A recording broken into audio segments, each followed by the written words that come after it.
stuck just like crunching this over and over for a month and a half. So, I mean, yeah, I mean, it gives them a slight edge, but I'm not afraid. Not afraid, that's what I like to hear. Double-A, thank you very, very much. We'll throw it over to our casters for game number 1. It's Odie and Fogged.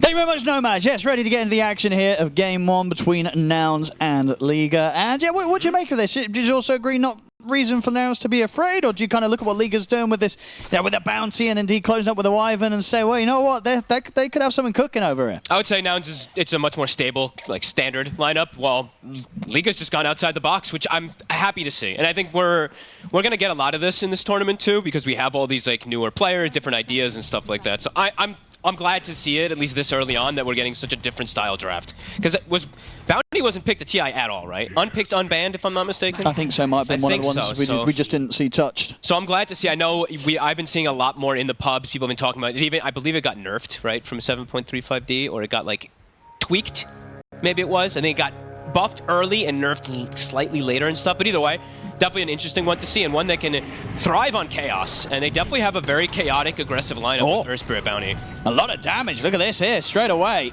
The two of them, 1J and Toby, running down Yuma. He's trying to juke through the trees. They can dive. They're going to have him. Shuriken comes in. 1J draws first blood. This hero's stats are absolutely ridiculous. I think that's always been kind of one of the main reasons. They could go on fly as well, can't they? He's got the sapling, but yeah, it's a good chunk of damage. And not the easiest way for Nouns to start this bottom lane for sure. Toby saved his Arctic Burn, which was nice, because now he's going to have it for the lane rather than going for more pressure on the fly. But yeah, I'm happy to see this bounty. It's a very pesky hero. Pubs, I'm glad double-A did say it there too, is this hero is very different in official play and pub play, so we're going to get to hopefully get quite a bit of information in terms of pro play of how this hero can work. Sure. Because overall as well, why is it that this hero would struggle more in pro play? Struggles versus 5-mans. People are better with sentries. It's like, yeah, many things that across the board that just become difficult. You don't provide a BKB piercing disable. You don't provide really disables at all. Well, in pubs, it's not as big as a deal. In real games, it can be much more impactful. So, but the one thing he always has provided is absurd tankiness in laning phase. One of the best stats that you can start with. Super high movement speed, 8 or 9 armor to start, plus good damage and good regen. How do you sort of expect this mid lane matchup to go down? And, Xantic on the Earth Spirit, should he have an easy enough time farming here, or is Copy able to pressure him out? Copy should be able to pressure him. I think that's yet to see. I've yet to see a lane that can actually beat Sniper. I don't think anything does for me. This is definitely not the easiest one. But mid game, Earth Spirit's one of those that can get on top of a Sniper, and if you do get on top of a Sniper, a lot of times he's just dead. So it's kind of a cool concept. But we'll see if it does end up working, because it's definitely a bit of a risky one. Because similar to the Storm Spirit that we saw so much at TI and stuff, and then people just were picking Sniper, and I felt like the Storm was this answer later on, but he would just get so owned in lane that there was not actually that hope for him. But yeah, it's kind of cool. I'm still glad to see it, because I know Earth Spirit's also been crazy on the rise, super tanky, has absurd talents. Xantic, be careful though. Almost just died. I mean, this bottom lane, we have this Bounty and Wyvern with the potential aggression. Is that enough to sort of pressure this Gyro Treant lane, which one of the more solid safe lane duos, right? No, it shouldn't, honestly. The level 2 Leech Seed, especially once that comes out, it's very hard to pressure by any means. So I would imagine Yuma should be pretty okay, especially once they hit 3. This first 2 levels, this is their best time to put this pressure onto the lane. They're really trying their best to fight into it here. The two of them, 1J and Toby. That's farm across the board, as you can see. All 3 cores for Nouns. It's having that slightly better time. Yeah, and I mean, top is a very dangerous lane too. It could be at any moment that there's a kill. I'm seeing Gunner, he's almost 3 as well. They've got Cookie, Scatterblast, and Panel mentioned it. There's not great ways to stop this Primal if he gets on the SF. They've got the stomp, but it takes a wind-up. This is nice. I love the way they're playing this lane, though. Even though they're not winning in the CS, I like that they're making sure that they can stop them from getting that level 3, stop the heals that come out onto the Gyrocopter. So, good approach here from L1. Even though they're, not getting every CS or anything. And Xantic, he's pretty much securing creeps only with Boulder Smash. Yes, I think that's all he can do at this point. The lane's gone, as I guess you say, is to be expected with the Sniper against the Earth Spirit, and There's not a whole lot he can do now after these first few waves where he's been left quite far behind here. All there is, but the double Wraith bands, the Band of Elven's skin, the stats are out for Copy to be able to hold this lane very easily and guarantee every single last hit. Yeah. It's going to have to be through rotation to get him, or just a huge misplay somewhere from Copy getting like kicked into the tower or something like that. But that's, yeah, super unlikely, so. He's also keeping lane kind of on his hill. I saw him spam denying top. Ooh. Oh, he Dodged missed the it. blood grenade! Panto didn't find the connection. He plays straight into their hands there. Nouns outplaying him. If that blood grenade hits, it's a kill. So, nice play there from Lelis. Little tip there, yeah, he's like, damn you. Crystallis is stepping up pretty far. Lelis is getting aggro. He's got the cookie. I mean, they've got the stop. They do have the stop. And now they're seeing maybe if they can turn with the Razor, but Crystallis, he's still got to be careful. Gunner. I'll say that as well. Gunner is actually tanking quite a lot from this Raze damage. Not enough to kill him off. We'll be able to walk away. Level 2 ET Spirit definitely coming into play there too. Gunner. Now 300 HP. Does have to be a little careful of trying to go for this aggro point. So yeah, Crystallis he's actually doing better than I expected. I thought this lane was going to be very difficult, especially once level 3 came out. Decent CS. Gunner's just going to charge himself away to reset, and that should make sure that Crystallis has an even better time up here. So that's nice. But yeah, mid, definitely seeing Xanthic just have the hardest time. But he actually stole, I think it was 2 or 3 of the big creeps there. That was kind of cool. Yeah, bottom lane. Still not quite being able to put the pressure on, but yeah, Toby's farming fantastically and taking a few creeps away as well. 11 denies on this bottom lane by the Wyvern. Not bad at all. No, those two level 1 and 2, they played it really well, to be honest. Now that the 3 and the 4s are starting to hit, yeah, it's tough to get aggressive yourself. And actually getting aggressive, we're seeing Nouns make the move. Yeah, they're going to go top, but this was just after Panto swang by him. He put down the ward, right? So they know that this is coming in, Liga. Oh, this is really cool. Very nice read here from Panto. Because the lane was so shoved out onto Toby. I think he had a triple range creep or something, at least 2.5, something 2 plus 1 extra or something. So they tried to seize the opportunity because there's no XP for the gyro to make the move first. But Panto was actually first to see the move coming. So some heads up little mini macro plays. And yeah, this mid, as you said, you know, farm's not great for Xanthic, but he's not feeding. He's still getting the levels. You know, it feels like he's doing the best he can really in a situation like this when, you know, the first few waves didn't go great and you are an Earth Spirit against a sniper. Yeah, and now it's like, at this point, yeah, if you get on top of him and you have a rotation from, you know, a bounty or like some damage that comes in committed from somebody else, you might just be able to bring him down. So, not too shabby. And does have that aggressive ward that they placed from 1J, so they see Copy. They have full information of where the sniper is. And Panto, he's seeing if he can do something bottom. Oh, Xanthic just placed a... Wait, what? He placed a secondary one. Wait, what's he got? But 2 wards. I guess they really want to watch this area. Okay. Okay.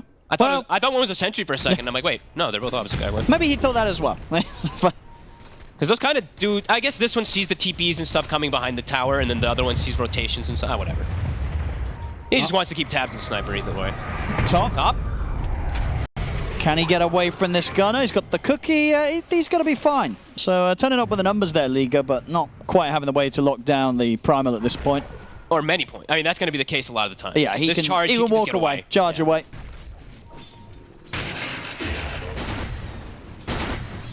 I thought we were going to be much more action-packed, though, when I looked at the 2 drafts of this game. You know, last game we already had, or last series in particular, we were having kills aplenty in the first 10 minutes. This one's 1-to-1 with a bounty hunter in the game. I really thought we were going to see like lots more moves, mini moves and stuff like that, especially after the first blood, but not the case. And Nouns off of these lanes now. Slight advantage for them. That was Xanthic. Setting up once again to get the power rune. It's going to be down bottom. So won't get the chance to grab that. Fly will deny it from him. Take him.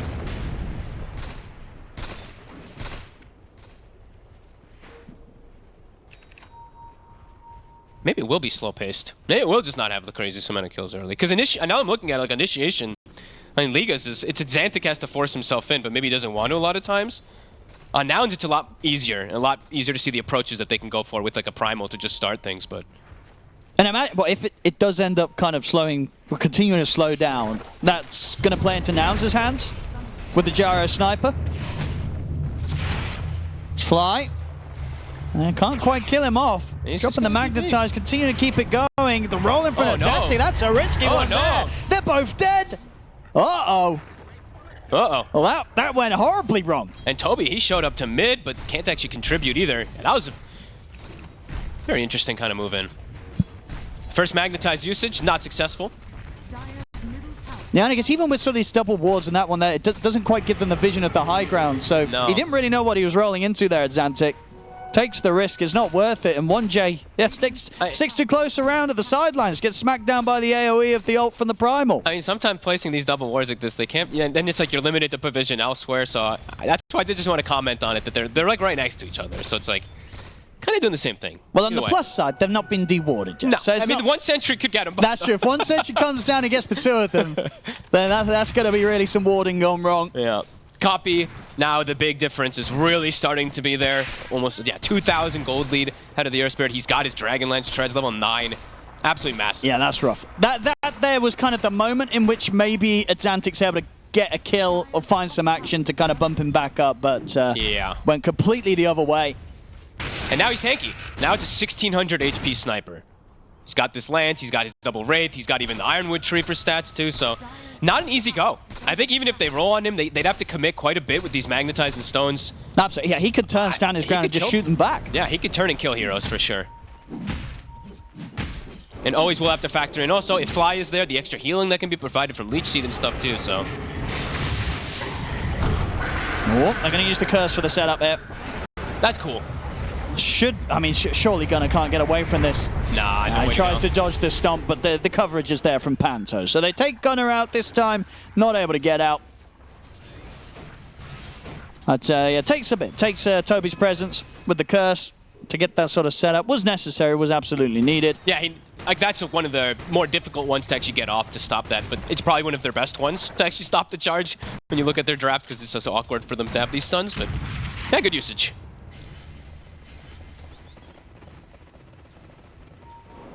And Mask of Madness, it is finished up onto Crystallis, so farm will accelerate. They are making that same aggressive move, though, and this time it They know like where he wants to go. They're going to see the creeps moving.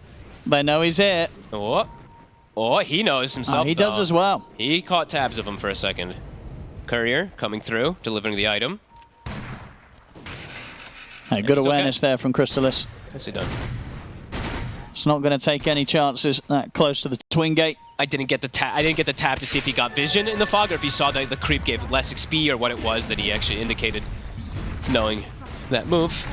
Yeah, I think it was like the XP. I don't think he had the vision. Yeah, I think so too, because it was very heads up. Copy is tracked up another ward to scout him. But can these two? It's the problem, as you said at this point, right? You need quite a bit to take out this sniper. Copy's. You need 3. Very farmed. You need 3 or a lot of magnetize, just rolling and rolling and rolling. And so 1J. They should be able to run him down here. They'll drop the ult to allow Copy to close in and start peeping away. Man, Copy was really even playing just aware of just trying to avoid the stomp too, just in case. So very heads up. Maybe potentially expecting like an Earth Spirit rolling or something, just in case. He's playing careful. And this game, as each minute passes, just feels like it's getting harder and harder for Zantic. You know, what does he do? He's slipping behind on farm. How does he get back into this game? At least he's a tanky hero that can go Blade Mail. So he can revert that net worth that they have back toward them in a way, kind of, right? And he is, to be honest, when they picked this Wyvern last, it's they shifted priority, right? When you do this, it makes it that the Earth Spirit is the offlaner, and the offlaner is the mid laner, so. No, that's true. Toby's farm His farm is pretty okay. It's not great, but it's okay. And he's going carry. Like, he's going Dragonlance, so he's going carry. It's going to take time, right? I guess at this point, right, they're not getting the early action that maybe they hoped for around the bounty lineup. So, indeed, Toby says, I'm going to have the scaling covered. Yeah, they've scaling, good wombo combo. They have high ground defense and stuff like that. Nouns, though, probably want to just continue to dictate pace. Good aggressive moves they can find outside the base. Yeah, good angle here from Gunnar and Fly. As they get in onto Panto, Toby does have a curse available. And we'll drop it here in an attempt to try and save Panto. And he's also got the embrace, so good moves here from him to keep him alive, but the kiss is coming, as well as the cooldown. They're going to try and fight into this Liga. Zantic rolls it over towards Lelis, but 1J gets completely destroyed. Lelis, he will fall, so they're going to track kill out of this one, but Zantic, can he get back away from them? He cannot. The rollaway is blocked off. He'll keep the magnetize going, but at this stage, it just doesn't matter. The damage not enough to threaten the rest of Nouns. Double kill for Yuma on the gyro. They try desperately to try and make something happen in that fight, Liga. It just doesn't work out. No, I mean, Xantic, I think he used almost every single stone there to get the spread going, but they sustain right through it pretty easily. Leech seed and everything. Yeah, nice. I mean, the spell usage was pretty okay, too. Like Toby getting the curse and the reset and all that. But, yeah, Nouns, they brought the numbers. SF was farming during it, but Nouns, they get a good advantage of it. And just tons of damage. I mean, these two kind of carries from the mid and the safe lane. Kind of going similar builds, too. They are tanky and they hit hard early. They can fight very easy around the rocket barrage, fight very early around the shrapnel, too. Yeah, Copy's getting some crazy item timings. Yeah, he's... I'd be interested as well, so now on this patch, do you just stick at the Maelstrom and go elsewhere? Do you think this is a hero you do still finish the Gleipnir on? Give me a Mjolnir. Yeah. Just go straight attack speed, hold your ground. I like the Mjolnir quite a bit. There's an argument for Gleipnir because he's versus Earth Spirit and stuff like that, too, but... And he is the mid. I mean, I'm okay with either. They're both very good, so... Probably because he has the gyro, maybe it will be that Gleipnir, but who knows? We'll see. Fly. Not spotted. 1J. 1J again. He just keeps getting gone on first, too. Yeah, keeps trying to start some action. But Nouns, they're always ready to deal with it. 1J, Cold Embrace, only going to prolong the inevitable. I mean, it reminds me of every time that I'm like, man, I'm so happy to see Bounty, and then it goes into a pro game, and it's this similar thing. I guess, yeah, that's 20. The thing, right? It's these sentries are placed. He walks in and gets caught. All right, they get the roll in though onto Yuma. Oh, Splitter coming in, and it's not going to catch onto him, but there's should be very little to save him. They can't get him out of this, so Yuma will get taken down there. Xantic finding the kill. Very much needed, and a big one as well for him. Gives him a nice bit of a bump up in the gold department. He needed that one at Xantic. Yeah, absolutely. Copy. They'll pop Glyph. They'll be able to take mid. Fly. He's trying to set something up here. See if he's able to find Toby as well in the tree lines. Toby's able to turn and get the curse off. Fly, he'll drop the ult in return to lock down the Wyvern. And indeed, they'll move over. He's going to try for a TP out, but Gunner's ready to grab him in position and set things up for Copy to get the cleanup. And this sniper to continue to barrel out of control. Man, I'm not feeling the Bounty or the Wyvern too much, Owen. I mean, it's the last pick overall of the Wyvern. Just not feeling too great right now. I mean, Crystallis, he's getting farm. He's level 13, but... I mean, that's, at this point, I guess that's the real concern, right? When you look at the farm that these heroes have and you say, well, our last pick Wyvern at this stage has got the same farm as our Earth Spirit mid, who was put into a pretty horrendous situation. Yeah, he's the bottom. He's the bottom of the course, and he was a last pick. So, yeah, I don't know. I mean, I still have my questions overall about Wyvern as a hero. We've only saw, I believe, like Katomi, I think was like the only one who played it really at TI. He hasn't really gotten much, if not anything, in terms of buffs. So, that was a big question about the hero, but overall, so far, first 16 minutes. Yeah. That offlane is feeling like a bit of a liability. And I like this as well, indeed. Copy. None of the Gleipnir rubbish anymore. He's going Mjolnir. Get that full DPS up with the Mjolnir. I'm cool. I thought we were actually going to see no more Gleipnirs and see only Mjolnirs when I saw the change, but... 1J. They just know. He's not getting away with a lot right now, 1J. They've got his number every single time. And indeed, as it continues... We might not be seeing a lot of first pick bounty this tournament. No, probably not. He's trying to run in and cost. It's just, yeah, he runs into a sentry, they pop a dust, and then he just can't get out. It's just like, I think 3 or 4 times now I've seen the same exact kind of situation happen to him. Yeah. Maybe they need to give him even more armor, you know, next up. I can't just blame the bounty, right? But it's just this duo of lane with the Wyvern just feels kind of a bit underwhelming, and overall, yeah, when you're playing pro games, it just, yeah, at least so far, Nouns has had complete tabs of where the bounty is.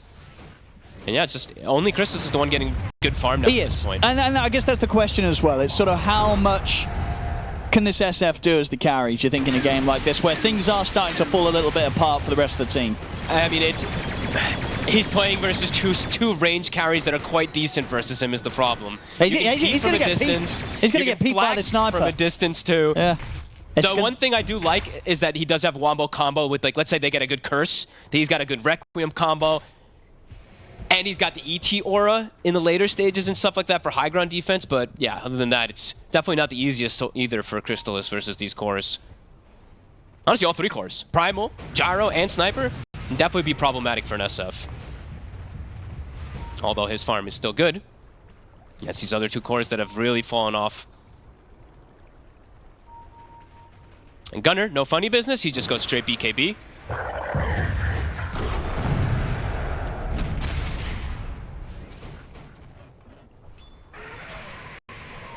On top, the scan has been hit, so Xantic, he knows that... Oh no, sorry, that was actually Fly scan. Fly again. Yeah, Fly was checking them out. Oh, during the roll. So he's rooted, but he's rolling.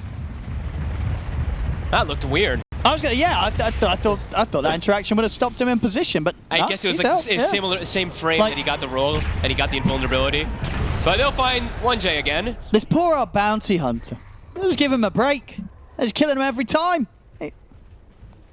You hate to see it because you want to see new heroes, but you love to see it because bounty hunter and invis heroes in pubs are horrifying to play versus. Yes, this is true. But yeah, they just, I feel like they just have full read of exactly how they want to play in these first 20 minutes. They've answered the bounty, they've answered the wyvern, they've got great farm on all 3 cores, the supports are scaling. And for the side for Liga, yeah, it's just the SF scaling, so. Earthspirit scales in terms of tankability and stuff in his auras. He did get Vampire Fangs also, which is quite nice, but just definitely not the easiest lineup to roll into. No, absolutely not. If you don't find some sort of way of getting in on top of the sniper, Copy's just going to clean up every team fight. Yeah. And you're going to get rooted, you don't have a Dispel, and then they're just going to focus fire you. It's 1J. Oh, no, not again. Well, this time he'll get out. They Backup bring the comes squad. in. They bring 5. Crystals cancels TP. And what's that? Well, yeah, Copy. Yeah, 20-minute Mjolnir. Excellent timing here from the mid sniper. Treads and a lance too, and double. Yeah, he's super farmed. Yeah, for 20 minutes in, the amount of DPS he's going to be able to do is going to be unmatched. I mean, 217 last hits. That's actually insanely high. When you've got like something like Gyro on your team who's also utilizing neutrals and stuff, that's pretty crazy. Copy. And he bought Shard too. That's the other thing, right? He bought. He went the Treads, Dragonlance, he went these like small items, he bought his own Shard, and then he went for the Mjolnir, so. Yeah, talking about the builds as well, Yuma, he's gone pretty safe on the build, right? Fully stat-orientated. There's not any, like, Maelstrom or Crystallis. No small None of this sort of small damaging farming items. It's purely the Aghanims into this Dragonlance BKB Falcon Blade. It's pretty cool. Yeah. It's definitely a cool pro because he's super tanky, but also now gives him that extra range where, I mean, who's Toby going to get a good curse on? There's a sniper and a gyro with extra range, who are the physical damage dealers, so the curse is going to be irrelevant, at least in terms of damage dealing. In terms of setup, maybe we'll still see an okay curse or something, but this gyro and sniper are not going to be playing near targets. Very cool approach. Now they continue to take these towers as the tier 2 tops taken out. Of course, for Liga themselves, they've only been able to take that one tier 1 tower bottom so far. I feel like their overall timing is like wait for Toby to have Aghanims. And that's when it feels like they can fight confidently, unless they just have some crazy type of wraparound from Crystallis with the Shadow Blade, but we'll have to see. Yeah, I mean, that's the thing, right? They've got the high ground hold. They have good high ground hold, don't get me wrong. They've got great high ground. As you talked about that wombo combo earlier, like the team fight between the ET and the Wyvern. And as for Nouns, in terms of like breaking the base, getting in on the high ground, it's kind of down to Gunner, right, to charge in. If his initiation goes wrong, it could lead towards Liga being able to hold a good high ground team fight. Yeah, I think overall though, I was about to say, this is what Nouns wants to do though, is get a Roche, take the outer towers, and kind of challenge Liga to fight you outside the base. Because if you're just going to sacrifice the whole map on Liga, then Nouns is just going to end up winning on farm. So I think this is a cool move. Who are you giving the Aegis? You're giving it to Copy over Yuma at this point? Probably, yeah.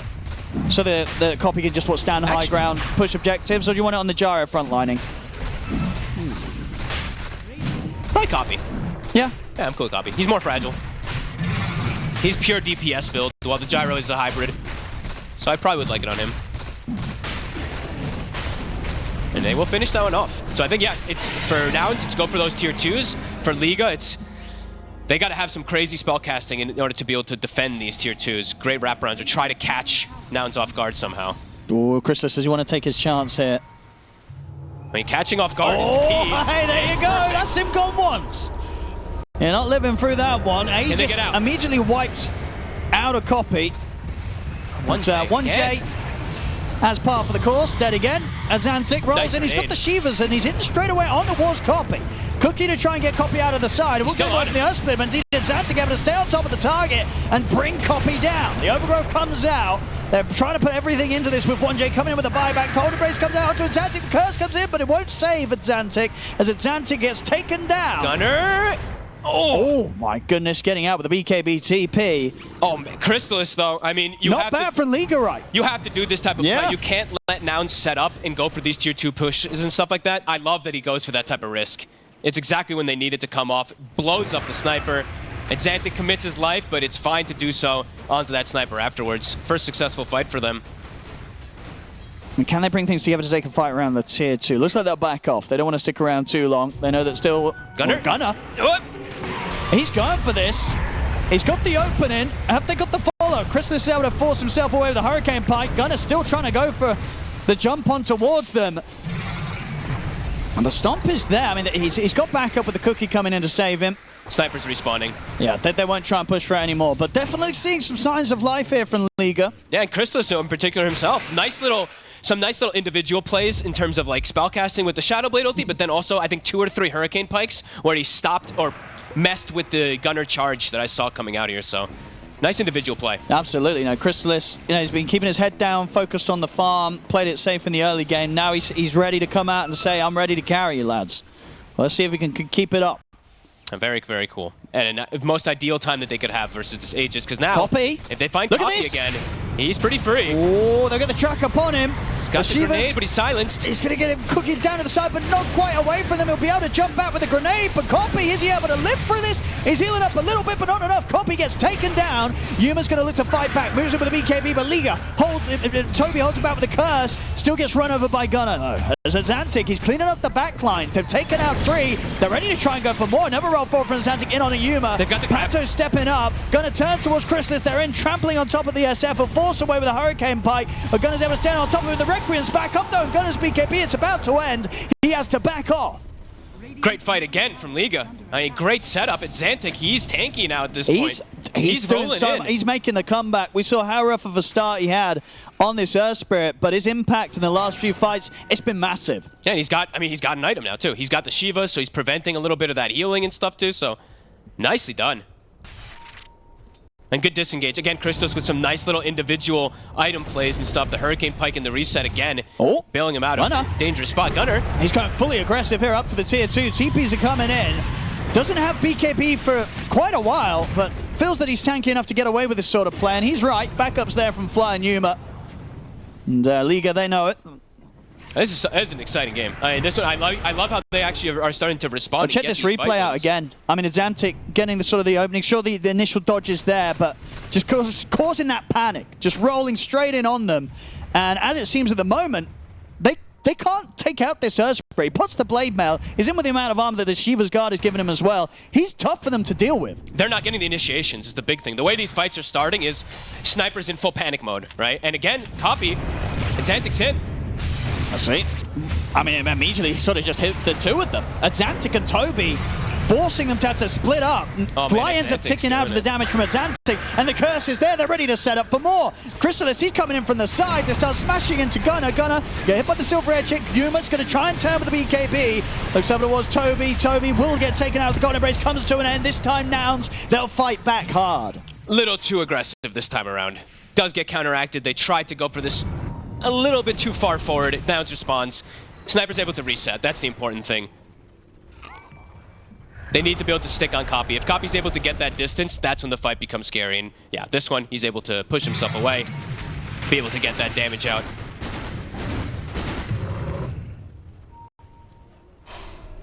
So what, that was 2 BKBs used, I believe? That was both that Nouns ended up using there, so could see them respond and maybe go again instantly on the side of L1ga. I think so, yeah. Azantic's pretty much got his complete. He's made a great recovery so far this game. You're definitely seeing why, you know, Azantic's Earth Spirit, he's ready to pull it out against whatever sort of matchup mid. He got completely bullied out of that mid lane. Double the farm early on, really, that the Sniper Copy was getting out of that early game in comparison to Azantic. But yeah, at this point, Azantic closing the gap. And this hero does scale pretty ridiculously. Yeah, look, because you've got the BKB now and the Craggy coat. He is so tanky. And he's 18, so level 3 magnetizes online, so the damage is pretty high as well too. Yeah, he's definitely a problem. There is multiple damage sources. Yuma is starting to get that crazy farm also. In comparison to Copy, he's actually surpassed him. So there is good damage, but it's still going to take a long time to bring Xantic down. He's got Solar Crest also at the back, I believe. I think the pipe is soon coming out for L1ga, so... Yeah, he can just go in. Even if there's a lack of information of what Nouns is doing in terms of the setup, Xantic will go in anyway. Yeah, Copy, I think, yeah, okay, he's doing it. They're going to try and get the jump on him. They get the jump. I don't think they're going to be able to kill him as long as he can put that BKB, and he certainly can. They've got the overgrowth, but the curse is there in response. They're trying to bring down Xantic as he... They're cold embrace there as well, keeping him alive. Finally, he'll fall, but a lot of damage being done in return. Copy ticks out to the Magnetize. Same to be set for Fly. Human's falling very, very low. He might the die as Magnetize well. going to keep going. Indeed, it's going to kill him off. He walked into the stone. It respread the Magnetize. I mean, the damage from this Earth Spirit is insane in this fight. Sure, they kill him, which it already looked to be impossible. They do it, but he's just done so much. At this point, he doesn't care if he dies. Look at he gets the setup. He pings it, too. Yeah. Look at the damage. I was watching Gyro. Like, Yuma was just dying. Just dying on the back Just dying in the back lines. He couldn't even attack. Like, he's just dying from the Magnetize himself. And then, yeah, he ran into that stone that was still there, respread the Magnetize, and ticked out because of it. Yeah, this Spirit is a huge problem. And that fight, he got initiated on himself, too. So now it's even seeming that if Nouns... You know, the last fights that Nouns lost was because L1ga got initiation. This one, Nouns started the fight themselves and still lost the fight. Things are getting complicated for them, perhaps, as now Crystallis also has his first real kind of, like, defensive end. He has his own BKB. So now he has another, like, secondary way to play around a lot of this control. Gunner? Oh, he's going to see if he can find a sneaky play here, Crystallis. And I think he might just be able to. Setups there with the Requiem. Stomp comes through, and indeed Gunner will try and run. But the track's out, the Shuriken comes bouncing in. They're going to keep this action going here. L1ga taking the lead now in the net worth. Crystallis is being a true carry. Very clutch little small plays that he's been able to do this game to bring the game now into their advantage. And it's Xantic, yeah. I mean, have to give him probably the most credit just with that kind of comeback play that he did. He's more than half. He's almost 3 components toward Aghanims now. No, this is crazy stuff from Xantic on his Spirit. Yeah. I mean, it's got to be one of those heroes, clearly, that when you play against L1ga, you have to consider this just being a targeted ban. I've been seeing this. I mean, this was rising even at TI a lot. People were starting to play it more, but... I mean, Xantic, he's always been a great Spirit player, yeah. But this is even when his lane also went like a lot worse than the usual. That's the big thing, right? That's the big thing. When this guy on this hero is taking over the game as he is, when he's at that rough of a start, you probably just got to get rid of it. Yeah. If you can't deal with it in the lane and he's still able to pop off, like it doesn't matter. It doesn't matter how you try and deal with it. It's a huge problem for Nouns, this Spirit. Did they not get either Paladin Sword? Did nobody get Paladin Swords? I'm saying like none. Wyvern got one. And Lelis, that's it, yeah. So no Paladin Sword for the sniper. These things matter. I always like to bring them up because you're playing versus Blade Mail. So the sniper and the gyro ideally want to be able to get some type of extra bonus lifesteal. They have none. So this Blade Mail is going to be very effective for them until they get an item like a Satanic in particular. So yeah, the buff ups, they're there. They're at the ready. The Solar Crest, the Force Staves, etc. Yet to die on this Shadow Fiend. And he has hit 20 also, by the way, in that last team fight, so more damage. And this Roche dive quite fast. It's going to go down quickly. I don't know if Nouns can make this in time. They're smoked up. They're drifting towards the Roshan area. It's actually, they're not committing into it. They're a bit scared to full commit. Only Crystallis is the one hitting it right now. I mean, I feel like they should feel pretty strong. As long as they got Toby in position with the curse, ready for the counterplay. Yeah, Crystallis can get away with continue to go for this. Gunner's getting positioning. They're going to get the jump onto L1ga. See Crystallis at the side. He's just focused on trying to finish off the Roshan. They'll lose the bounty, but it gives them the space to finish off Roche. Toby playing in the Shadow Walk. What do they want to do with this now? 4 versus 5, but they have the favor of the Aegis on Crystallis. Nouns. I think they just saw Toby. Oh my goodness, he gets away with that. TPing out. Can the rest of them get out? I think they do. Should be able to just TP. I don't think they're going to get anything more than just the bounty kill there, Nouns. Oh, he showed it. Okay. All right. Well, got the courier. Not worth it. Dead for 45 seconds. Can Nouns do anything off of that? Just probably push the lanes out. They get some kills.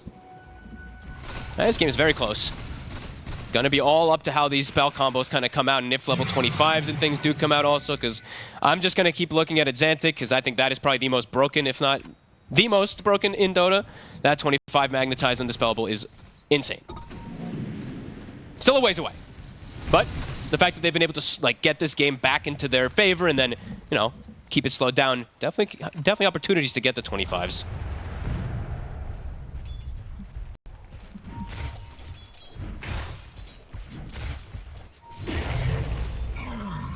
How's Fly's Blink doing? Okay, he's got it done now. So this is a pretty important one too, just in terms of that extra lockdown and the BKB piercing lockdown. Because they did have Gunner, of course, with Pulverize to do it, but yeah, the Blink roots can sometimes be an X factor. Either stop people from hitting or just allow everyone to get in position. Now, it does feel though that even with all the control, it's going to take a lot of focus to like bring down someone like the Earth Spirit, take down a Xantic at the start of a fight. And he's got Aghanims now too, so he can enchant Remnant himself. He can go in, pop everything, Remnant himself, kick himself out. He has a lot of different things he can play around now in terms of survivability. So yeah, I mean, he's going to be an answer that they've got to figure out. Yeah, these team fights are going to be very difficult for Nouns, even though the gold is as close as it is. Yeah, they're just going to... I'm just worried when the BK... Like, they're going to kill themselves. They're just going to die on Blade Mail and stuff, so... Maybe a Vlad's. Anybody got gold for a Vlad's? Lelis, maybe get a Vlad's for your homies. Might be necessary. Yeah, he's got money to start considering what he wants to get next hit. I just want to see more sustain. Because Xantic, at this point, he's always going to get in position, right? He's always going to get on these targets, so they need to be able to hit him and survive through it. I believe Daedalus is done for Crystallis now too. Tower. Cool drop. Still got 2 minutes left on the Aegis. See how much Liga want to try and push for it.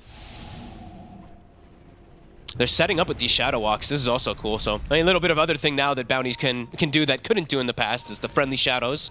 So he is setting up, and Xantic to always also be in position. Or Toby. I saw them doing it around the Roche pit.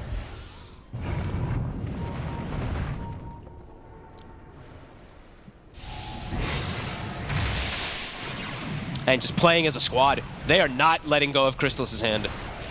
All five had been running together for what it feels like 3 minutes now. Now starting to split up a little bit.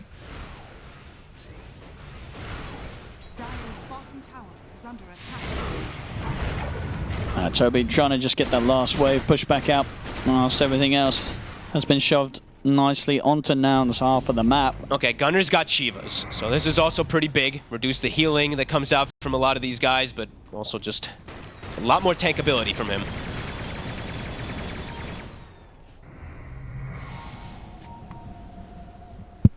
This next fight feels like it's going to be pretty nuts. Everyone's starting to pretty much hit that almost critical mass point of their next item timings. 50 seconds for Aegis. It's really a big question if they can just deal with that sustained damage coming out from a Xantic with a Magnetize in a team fight. Yeah, I mean, he's literally the same net worth now as the Sniper. He was doing that with not half the net worth, but like 3/4 or less of the Sniper, so...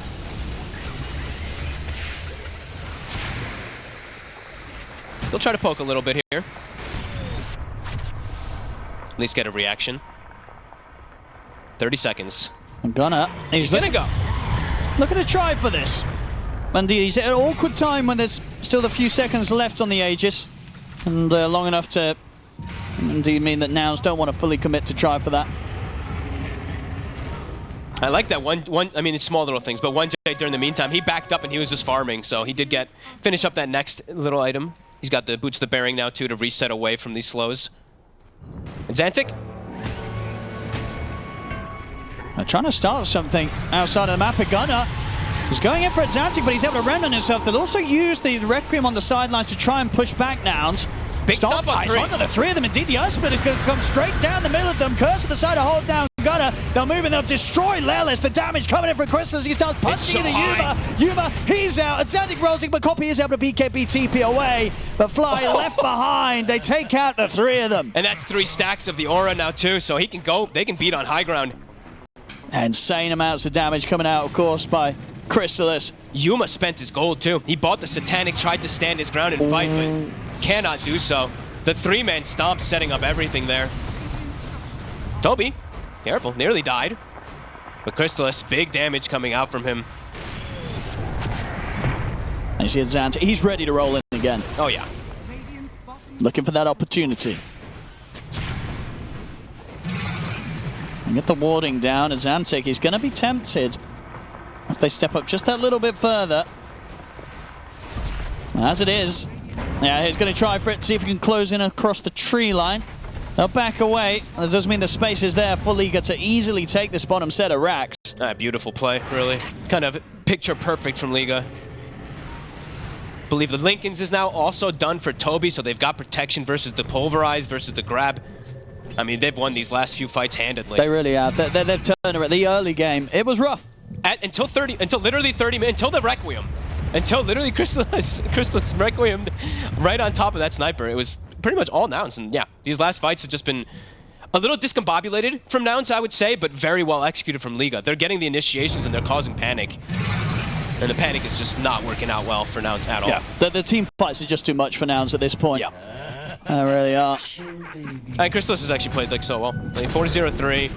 He's not part of every single kill, but it's the impactful ones that he was able to find. And now a rattle cage for Azantic too. Oh man, he's getting the best possible neutrals he can get.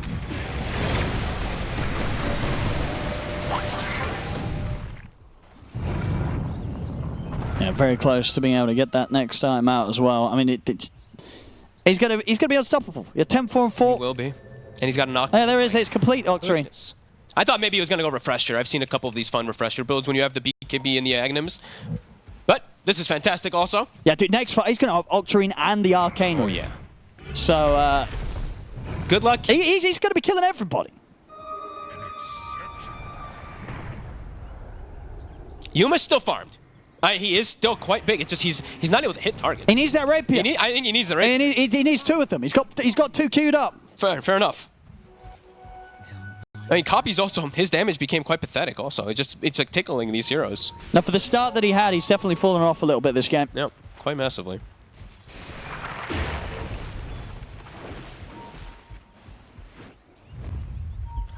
Smoke time from Liga. They know that they're very strong right now.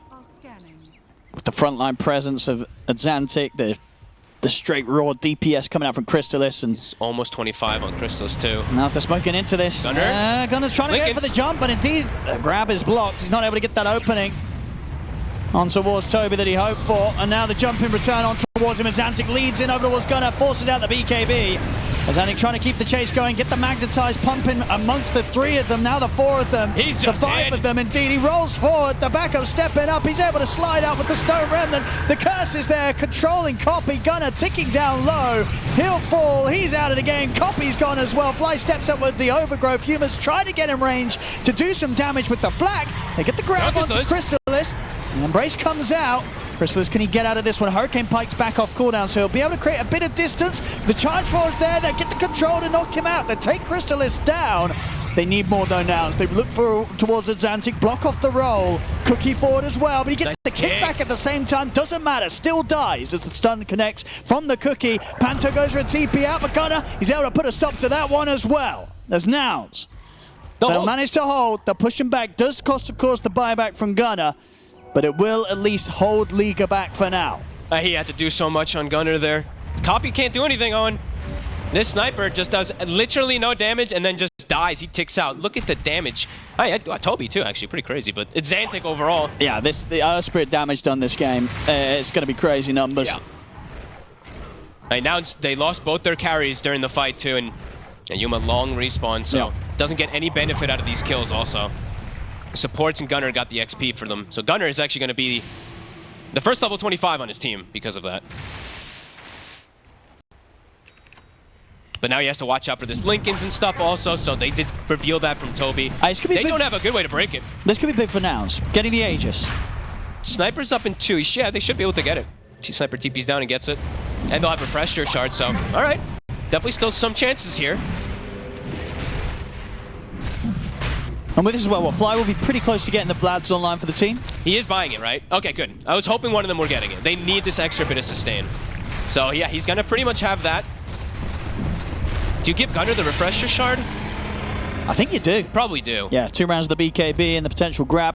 Yeah, nobody else, like the other one would be Fly sometimes because of the double root, but it doesn't feel nearly as impactful as Gunnar, because Gunnar's also 25. Let's see what Nouns can do with this. Still very much playing from behind. These team fights will not be easy. I mean, what is the best way for Nouns to go about taking these fights?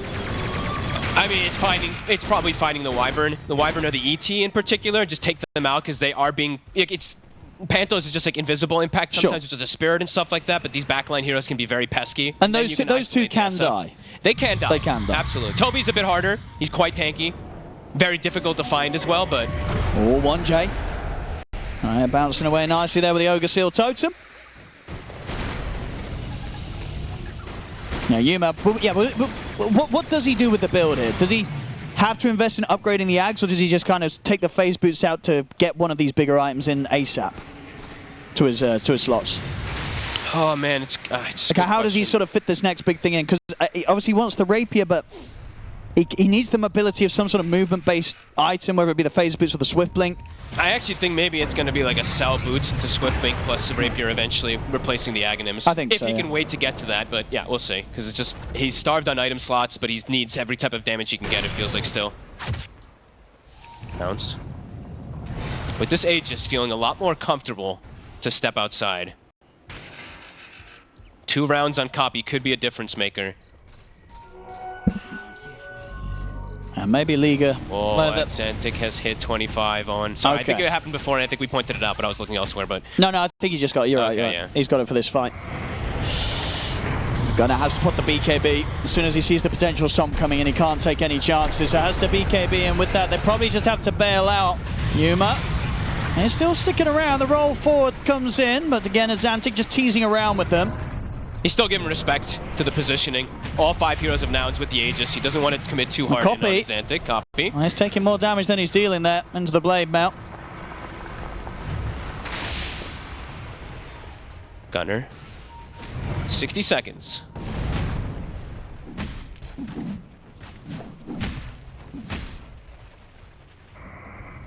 Yeah, they hold back Nouns. They can't find a way to get that fight going now that they know that Liga are fully aware of what Nouns are trying to run at them with.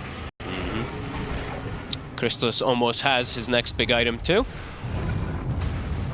That positioning for these raises, now that they deal damage, Requiem, etc. Much easier. Easier for him to get the backline too once he's got that to follow up, because so far, at least in a couple of the fights, Crystallis hasn't actually gotten too many attacks off because Xantic just zones everyone away. Definitely wants some way to follow up. But they're scaling a lot. Toby, now he has the Parasma, I believe, pretty much finished up too, so he's continuing to get stronger and stronger. They've just, Nouns, they've really got to get over this little bit of a hurdle where Yuma's working towards how he wants to manage getting that next item, because they're not going to want to take a fight whilst he's got nearly 6k gold unspent on the gyro. Definitely wants to get at least something here. Some small item somehow. I mean, I think indeed it does have to... It's just a question, do you get rid of the phase boots to buy the Swift Blink, or do you just keep the phase boots and then prioritize upgrading the Ags to free up that slot and buy a Rapier? Might be dictated based off how the next fight goes, right? Like if they win the fight, then he maybe just goes to Swift Blink, but if the fight's going like a little sour, he just goes for the Rapier.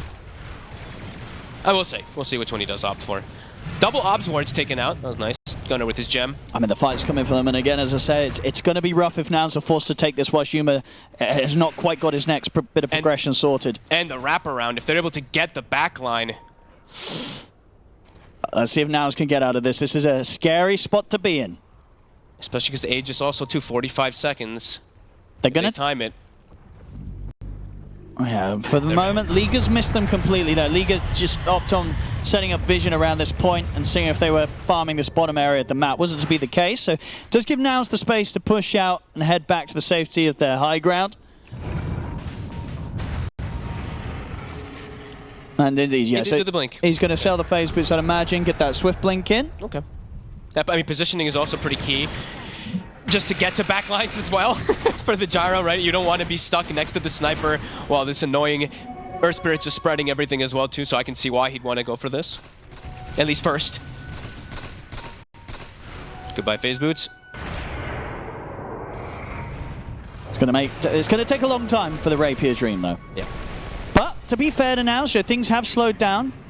But that, yeah, was with what the Aegis in play. Now that that's not there, Liga more likely to look to really push the issue. Yeah, it stayed consistent now for what?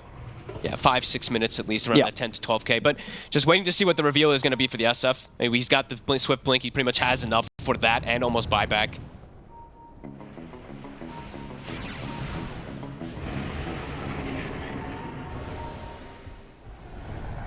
See how confident they feel at Liga. And they're scaling very hard, Owen. Like I was mentioning Toby, you know, Xantic, but Panto almost has an Aghanims also on the Elder Titan, nearly level 20. So his impact also will start to increase even more once he's able to get inside of the fights, provide his aura. And they'll get a Vlad, so lots of amp ups. Pipe, Lotus, Vlad's on the bounty.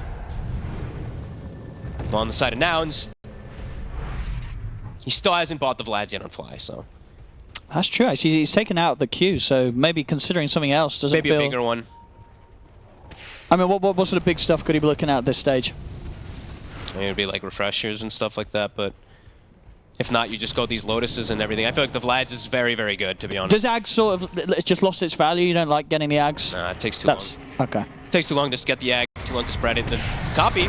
Oh, they're going to get the jump on it. Chrysalis is in position with the BKB. Trying to get open. The Root comes in time to interrupt it. Gives Copy the time to force back. They're still going to try and chase on forward, but he bounces away with a grenade. Copy, he'll escape this one. Xantic rolls in. He's managed to get the connection in over towards Yuma. Oh, his position is a stone. It looks like he's still trying to stay on top of Copy, trying to find the sniper as well, as he knows the rest of the team can move in onto Yuma, surround him, and take him down. As Yuma's gone, Xantic, he did indeed continue to play around with Copy and the rest of the team, forcing them all back. See Lelis be able to spit him back to safety there, Copy, as he's sent back to the fountain. See if Gunnar and Lelis can make it back as well. Gunnar has to BKB to make that last bit of space back towards the fountain, as they will escape.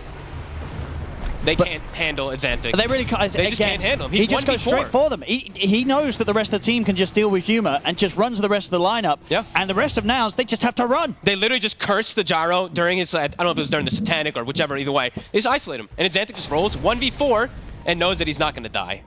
No, he's terrifying. And he's pretty much got the money to get that refresher done next. Goodness. So he's really getting a show off this game on the Earth Spirit. There's like no way for him to die then. Double BKB, double Enchant Remnant, double Magnetizes as well. It gets increasingly more difficult. They need those rapiers yesterday. They need them. It's going to take time, and with the plays going as such, I don't know if Yuma's even going to get the chance to see a rapier this game. And he might just kill himself even. You know, we're talking and hyping up the rapier potential, but there could just be a rapier into a blade mail and he just dies as well too, so. And yeah, there it is, full refresher. He might just kill his team as well. He gets caught by a curse. It's true, yeah, very much so. Somebody's going to feel the wrath of their teammate's rapier. But they need it on either or both of these cores at this point. Yeah. But I mean, Copy just can't even attack is the problem. So I just don't know what he does. He just has an Earth Spirit in his face. He doesn't want to hit him because he can't.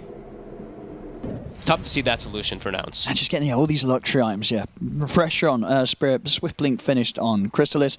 Chrysalis has been playing it very safe as well with the money, always making sure that he does have buyback gold. Yep, and now Toby has hit 25 as well, another insane 25 talent, because it works with your Cold Embrace shard as well, so you're able to chain stun pretty effectively with that, plus the Cold Embrace and everything too. It gets harder and harder for these fights to see how the sniper and gyro can actually hit targets long enough to kill them. Roche up in a few seconds. Liga can hold the map in place to get that for themselves. Oh, he walked outside though. Panto. They left the pit. Check it again. And they will.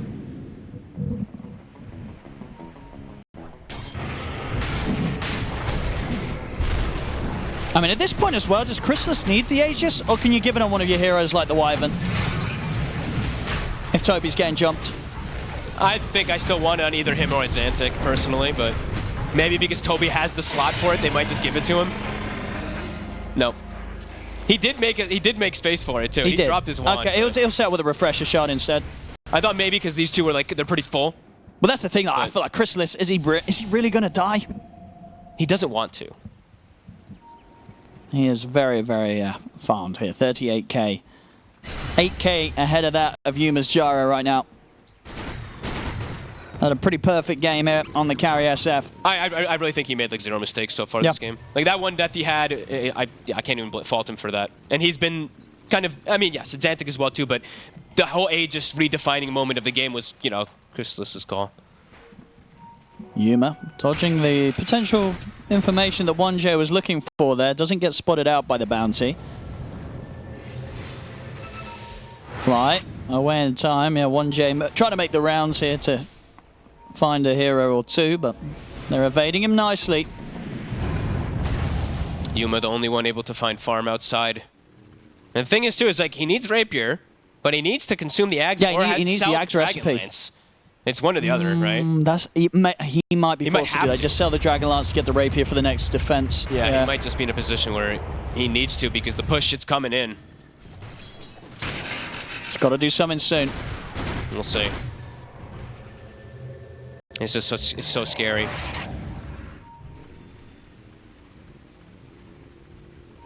Does force the wave all the way top. They can send someone to respond.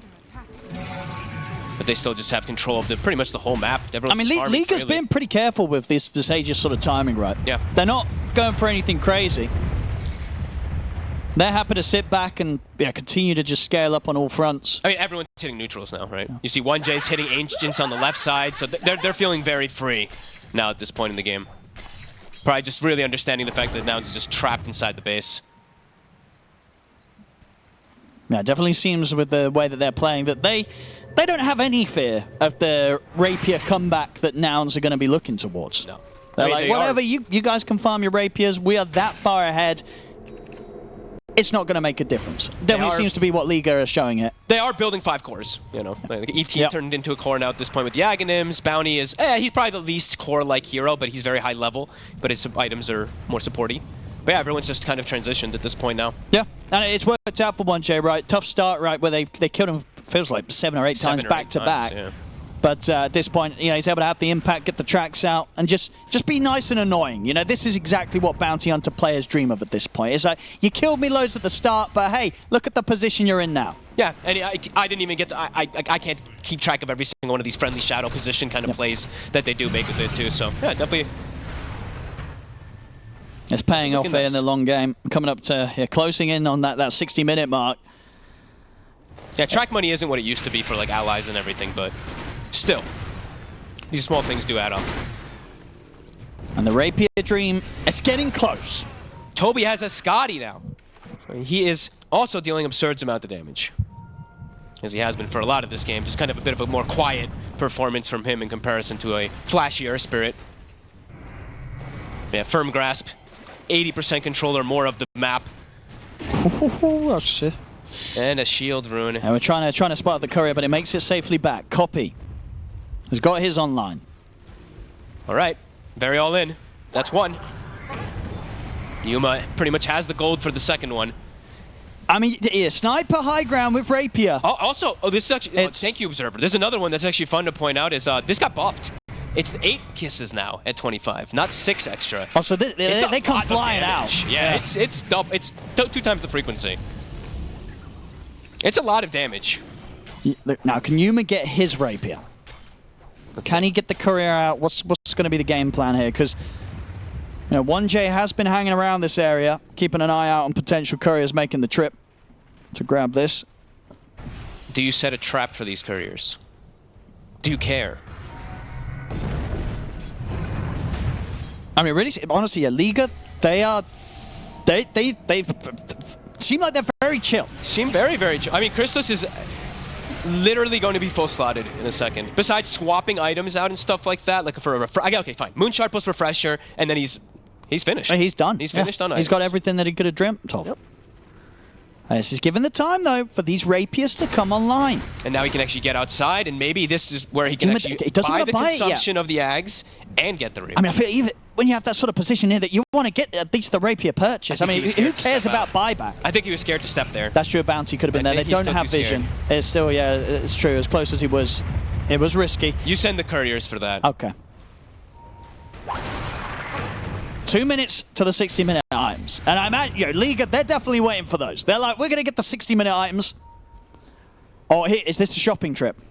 This could be it. It's the team route, right? Okay. Everybody come with him. Everybody go together. And then because maybe indeed if there is some sort of setup or trap being attempted by Liga, high chance that it's not the whole team. They're going out together. Escort. And get that man his rapier. And Fly has Who goes queued up- first? Somebody Fly test- has queued test up the a waters. pressure, by the way. Okay. So All he's right. closer and closer to that. Could be pretty huge. If he's able to lock them down and allow Copy and Yuma to Yeah. snipe them out with the damage they'll have from the rapiers. No, absolutely. Could still be definitely small possibilities. Doesn't want to make that move to the shop still, Yuma. Radiant's middle tower. That would have been the opportunity, if any. Why is he holding I back on the don't- purchase? I don't know. He's got the money. Oh, I don't know. Who cares about buyback? Your sniper's got a rapier. He's not got buyback. Get your rapier. He doesn't want it yet. Oh, is that him sending the courier out now, actually? Is that his... No, I'm watching. I'm keeping. Ah, he's got his courier out. Okay, he's got the courier in position, Yuma. What? Am I blind? Oh, Yeah, I off am the blind. side of the it's map. off the- He's yeah, got it okay, here. cool. Yeah, nice, very nice, very nice. Still hesitating on the purchase, though. I swear, if they're forced to fight and he hasn't got his rapier, that's going to be disappointing. The amount of consumed ags, Earthspirit now consuming his. AVULUS picked up. Xantic had 8,000 gold, I guess, that I didn't notice for a second there. I mean, I guess Yuma just wants to have the money to buy the Ags recipe and the rapier at the same time. That's what I'm thinking. He has it, though. Oh. Dire are scanning. There's hesitation. It's affecting you more than the players, I think. I mean, I'm sure his team's screaming at him. There's like, buy the rapier. Another mission. Because the opportunities you're going to have to safely get out there or get your This is courier it. out there, they're only going to dwindle. This is it. This is the escort mission. Okay, they're going to do going it for as now. theirs. Oh, But Panto, he's here. Panto. I mean, they should be able to kill him. I mean, they're scared of him. Well, they are, actually. You don't know what else is there. He's there ready to defend the shop. Yuma's like, damn it. 1J showing top. They're like, okay, surely this bounty hunter's alone, right? Can he go for it here? Right, what big tier 5s have we got? It's Mirror Shield 99% of the Yeah, time. Mirror let's Shield be here for honest here. Toby. Force Boots for Crystalis he's picked up. Yep, that's a great one. So now he actually can. Yuma's got his tier 5. So we'll see what he's going to be taking as his decision. Okay, yeah, we'll see. We'll see. Wait, was it in his backpack? Did I imagine that? I thought so. I didn't see it. Oh, I think he gave it a copy. I think he said, copy, you take the first tier 5. So he gets straight damage. Okay. Here we go. And oh, there's a courier there! Oh, they got the courier! It didn't have anything. It didn't have anything, but still, this is it. They're It's what, cutting off his 3.5 routes minutes? to be able to get the item. This is where you should be able to tell a teammate to buy items for you. You give them your gold and they buy it for you. So your tree can go out and sneak on it or something, but you can't buy the rapier. No, he's missed the opportunities to get out and buy it. Well, let's see if he can actually spend his gold. It's concerning. 9k gold. All right, tier 5. What's he get? Oh, yeah, sorry. We did get an Arcanist armor also on Earth Spirit, so Xantic. Yep. Even tankier. Oh, yeah, the Stygian Deso on Sniper. Yuma, he's deciding. He's looking at his options. I wonder what they are. Let's hope he chooses something. Imagine that, he doesn't buy the rapier and he's not able to choose between the two. He's just a very indecisive lad at this moment. The pressure's building up. We are getting to 62 minutes in. Pirate hat for Panto. Imagine if we have a longer game of this tournament in day 1 than we did at all of TI. Because what was the longest game of TI? TI? It was not that long. I think 28 minutes. I can't remember. No, I think it was like, was it 80 or 90? It was that long. It was like one of the short. We did have one game, you're saying, that was about... I think we had one that was kind of long, but I can't remember every single game. He's still not made his mind up with the tier 5.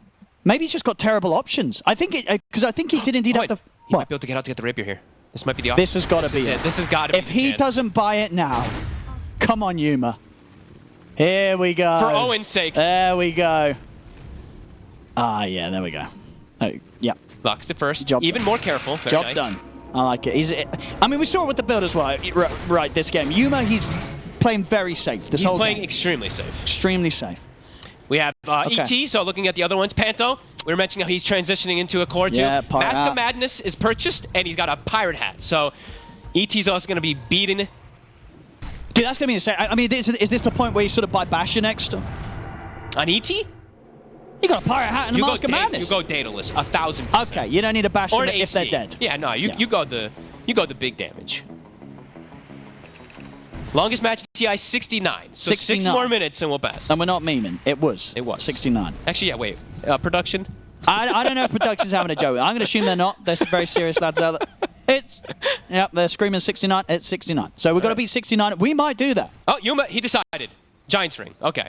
So he probably didn't have I some, think like, he didn't have insane- anything crazy. I think he had the first one and he passed it off to Copy because he was like, I don't have anything crazy in the item choices. Yeah. And this looks really weird. I don't think I've ever seen a gyro Giants ring.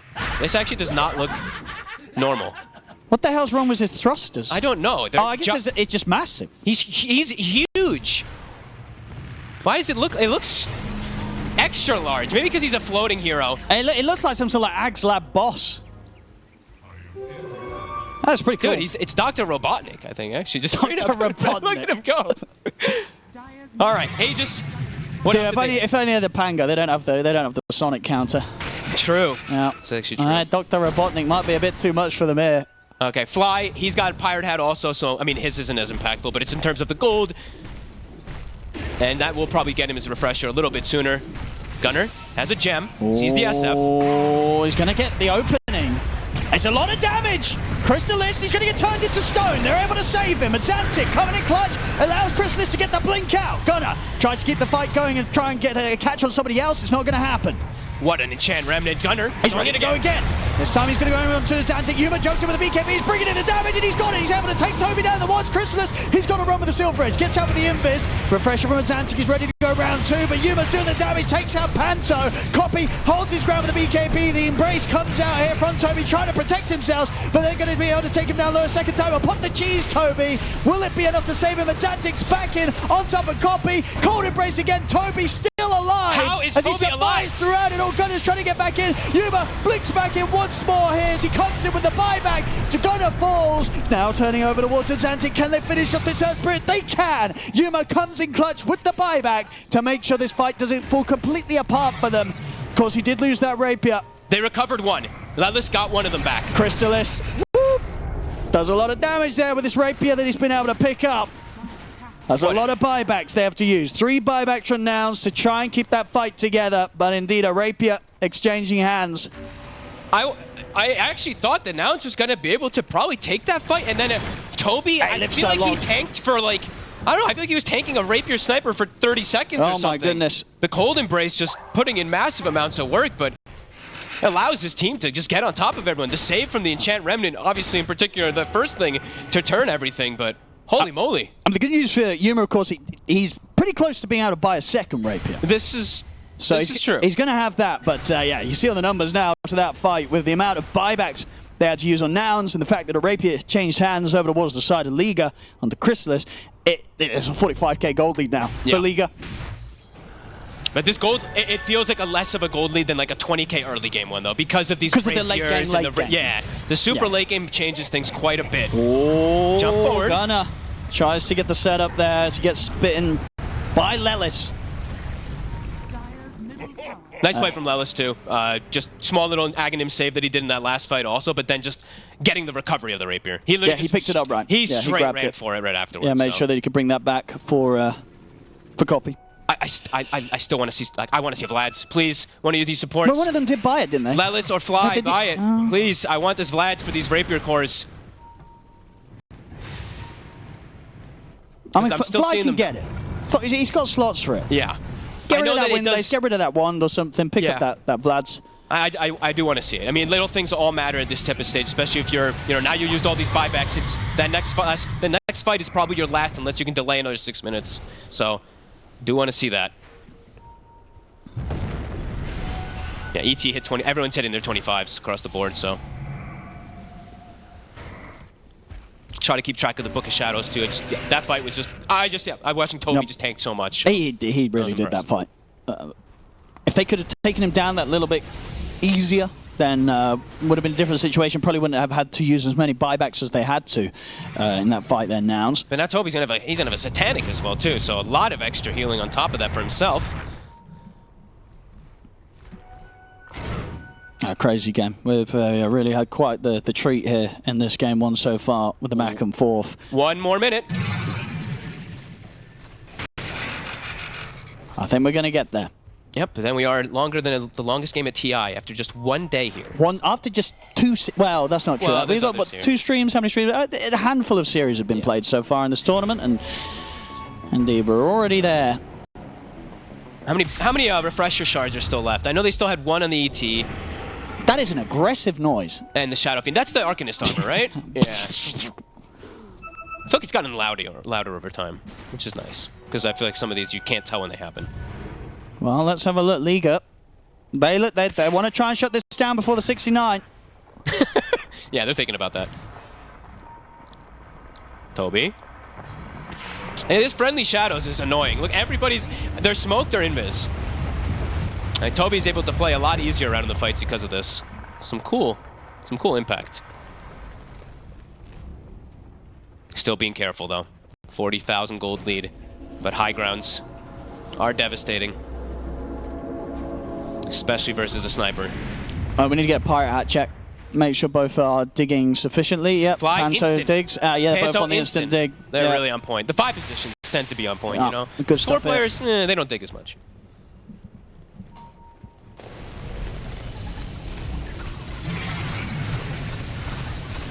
I mean, what do you do if you're Liga? You know you've got this advantage.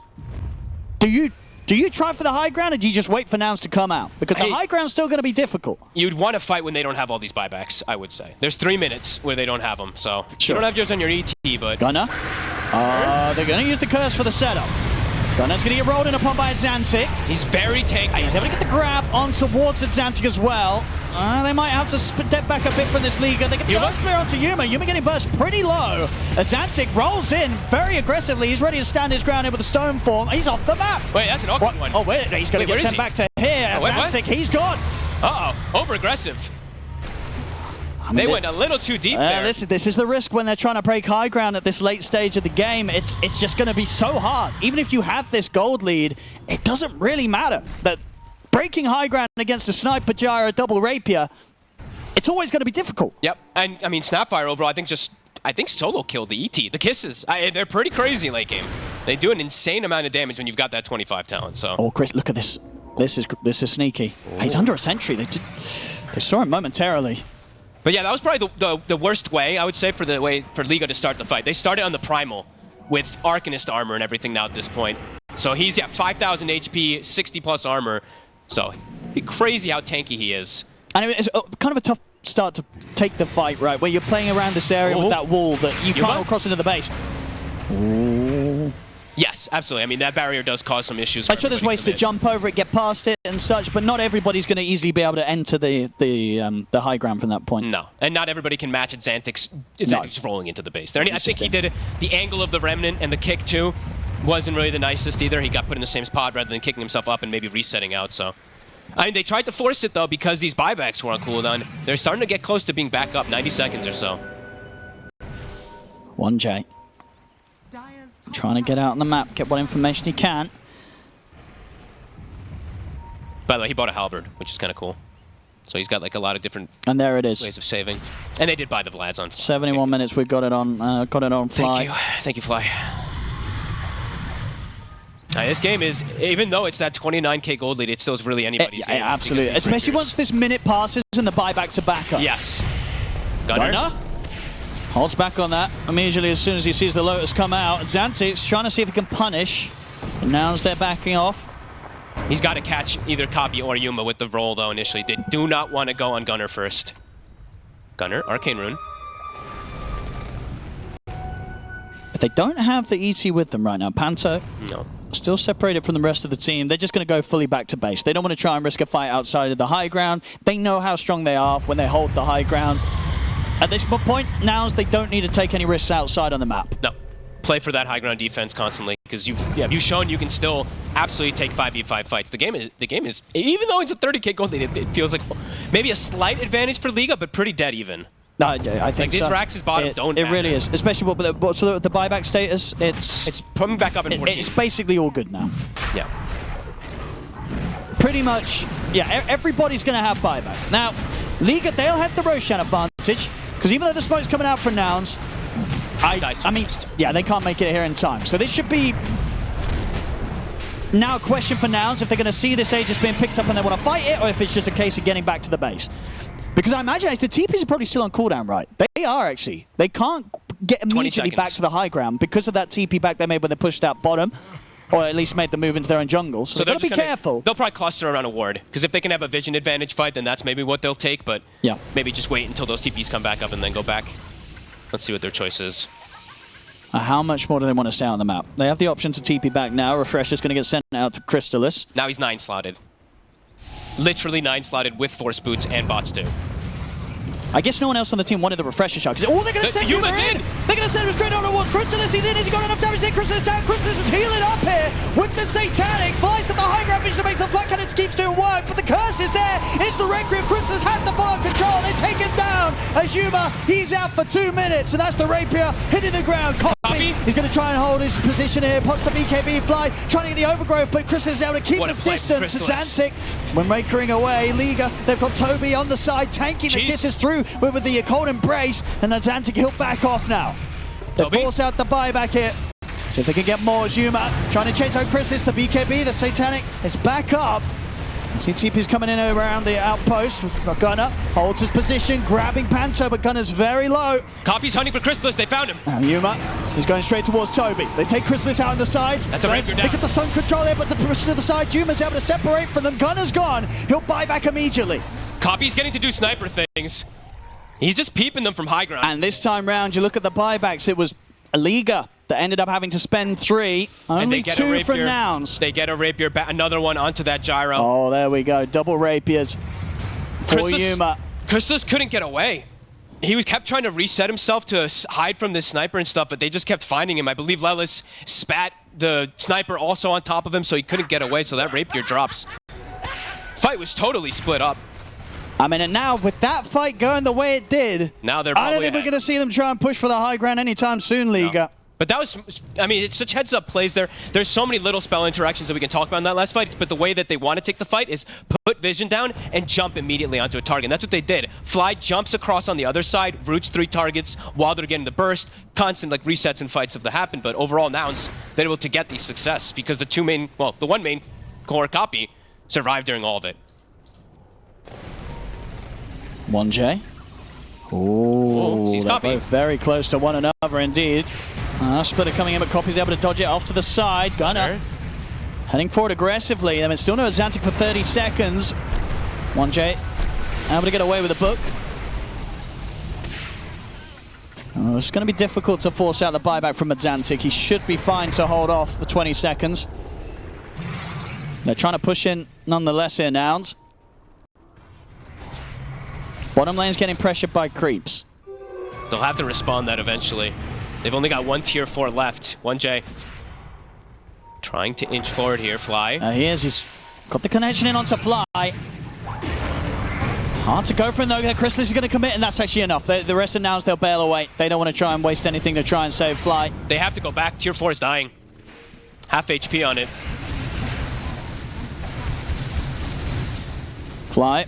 Of course, his buyback still intact. Yep, they've all if got the L1ga gold. come in with the push. More than enough with the pirate hats. They've been digging and digging and digging.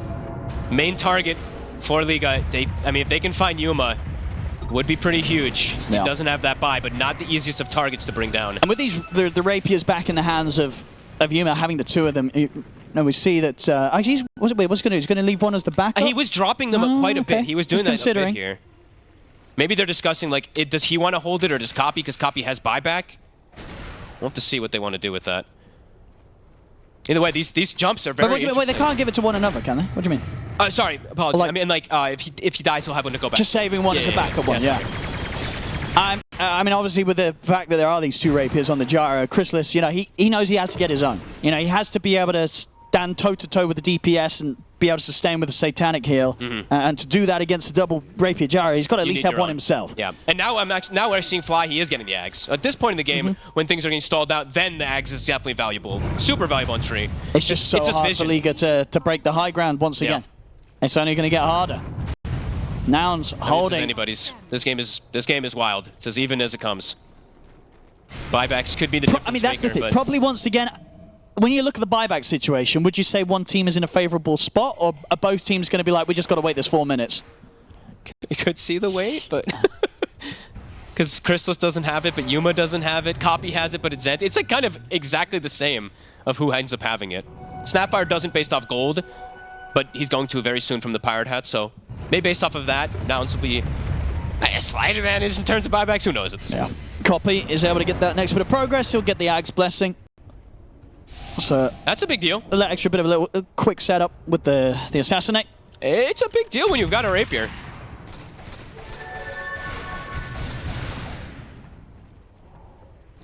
Just waiting in the base here now. There's no reason to head out.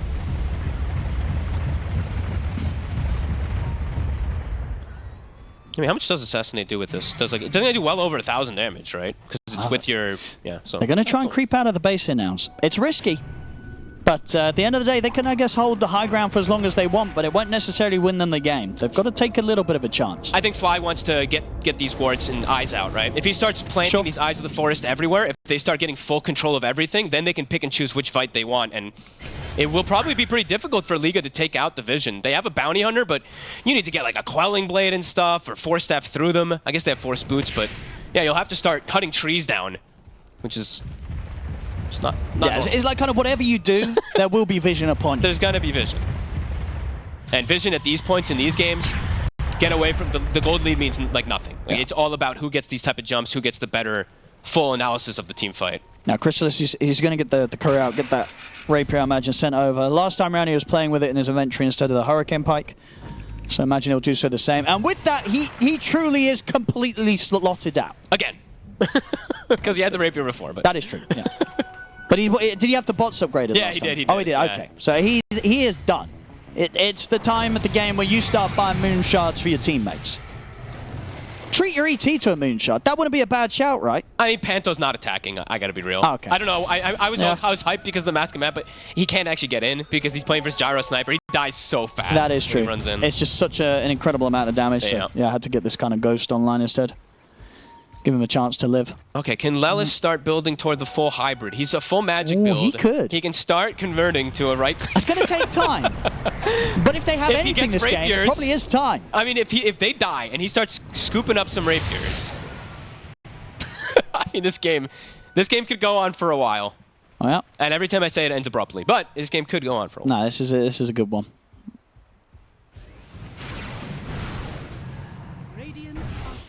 I'm just gonna we'll have buyback on. I'm gonna have current gold on mine while we have buyback open on for you guys. So, because I'm just gonna be looking at these 10,000 golds on like 6 different heroes. I mean, Roshan's going to be the next one, and it's going to be down on the Radiant side of the map. Feels like this Roche is actually kind of not helped. I mean, that's true. It's kind of wild stuff. Yeah, you might just let the other team take it at this point. Because everyone's just got like everything, and like everyone even has their own refreshers. So like the refresher shard or the Aghanim's blessing, it's just kind of meh. Copy. Oh, that's risky. That's very risky. He's very alone. Oh no. All right, Crystallis gets another rapier. Does he even have a slot for it? Give it to Toby. Give it to Toby? Give it to give it to the ET. I mean, is Panto even gonna whatever? Well, hopefully now he's able to hit target. But he may just walk up and die. He may just walk up and do nothing and just hand a rapier because he's melee. Well, at least for Copy he does have buyback, but that was quite. You can't do that. No. 80 minutes into a game, farming in that position, it's a big risk to take. Especially if you have 3 heroes on the bottom line. And they were in the Roche. Yeah, especially when you're not farming for anything. No. You've already got all the items you need, Yuma. And here comes the push. Of course, Liga. They'll look to do whatever they can during this time where the sniper's out. Oh, he's going to be sending him in again. Okay, so Jabate blinks back out after being fired in by Lelis. Now, do you expend the buyback there on Copy? Even though they weren't really able to get away to get that fight going. Maybe could have gotten away with holding that for a little bit longer. He tried to pick up the rapier from Yuma, and he's like, wait, it doesn't work. Oh, that's not how the rapier tech works. No, that is indeed not. I mean, it's worth trying, is it? Just in case some patches sort of mess with it and you can pick it up. Also Yuma was trying, because you can't disassemble. I think he was trying to disassemble and make this type of weird... I don't know. I don't know. Maybe there was something weird that he was trying to do with it or something, but either way, it doesn't work, so who cares? Nah, it doesn't work. Yeah, cannot dissemble No, of course Rapier or Midas. Of course not. But you never know. Sometimes never know. the Things slip code through. is a little bit funky. Yeah, some things slip through. He's got his own. He's got Rapier. his own now. He's got his own. But indeed, he's the one that sticks out for the next 7 minutes. The one hero that will not have buyback for the next 7 minutes of gameplay. Yep. And gameplay in which they will be holding against a team that has got that Aegis. They've got whatever they want to take here on whoever wants to take it. And do people want to switch items at all? Christos, do you want to switch? You have 14,000 gold. Is there a better option on anything? Dude, he's got to buy some moon shards for the bros. Why? Why not? They're not attacking. They can buy their own. Just for morale. They have 7,000 gold each. What about a moon shard? I mean, he should. What about a moon shard for his wife? He should buy one for them, but You know what I mean? Can you not do it anymore? You can, right? I don't you think can they still buy moon shards for your mates. It. I don't know if I've ever seen anybody actually do it, but...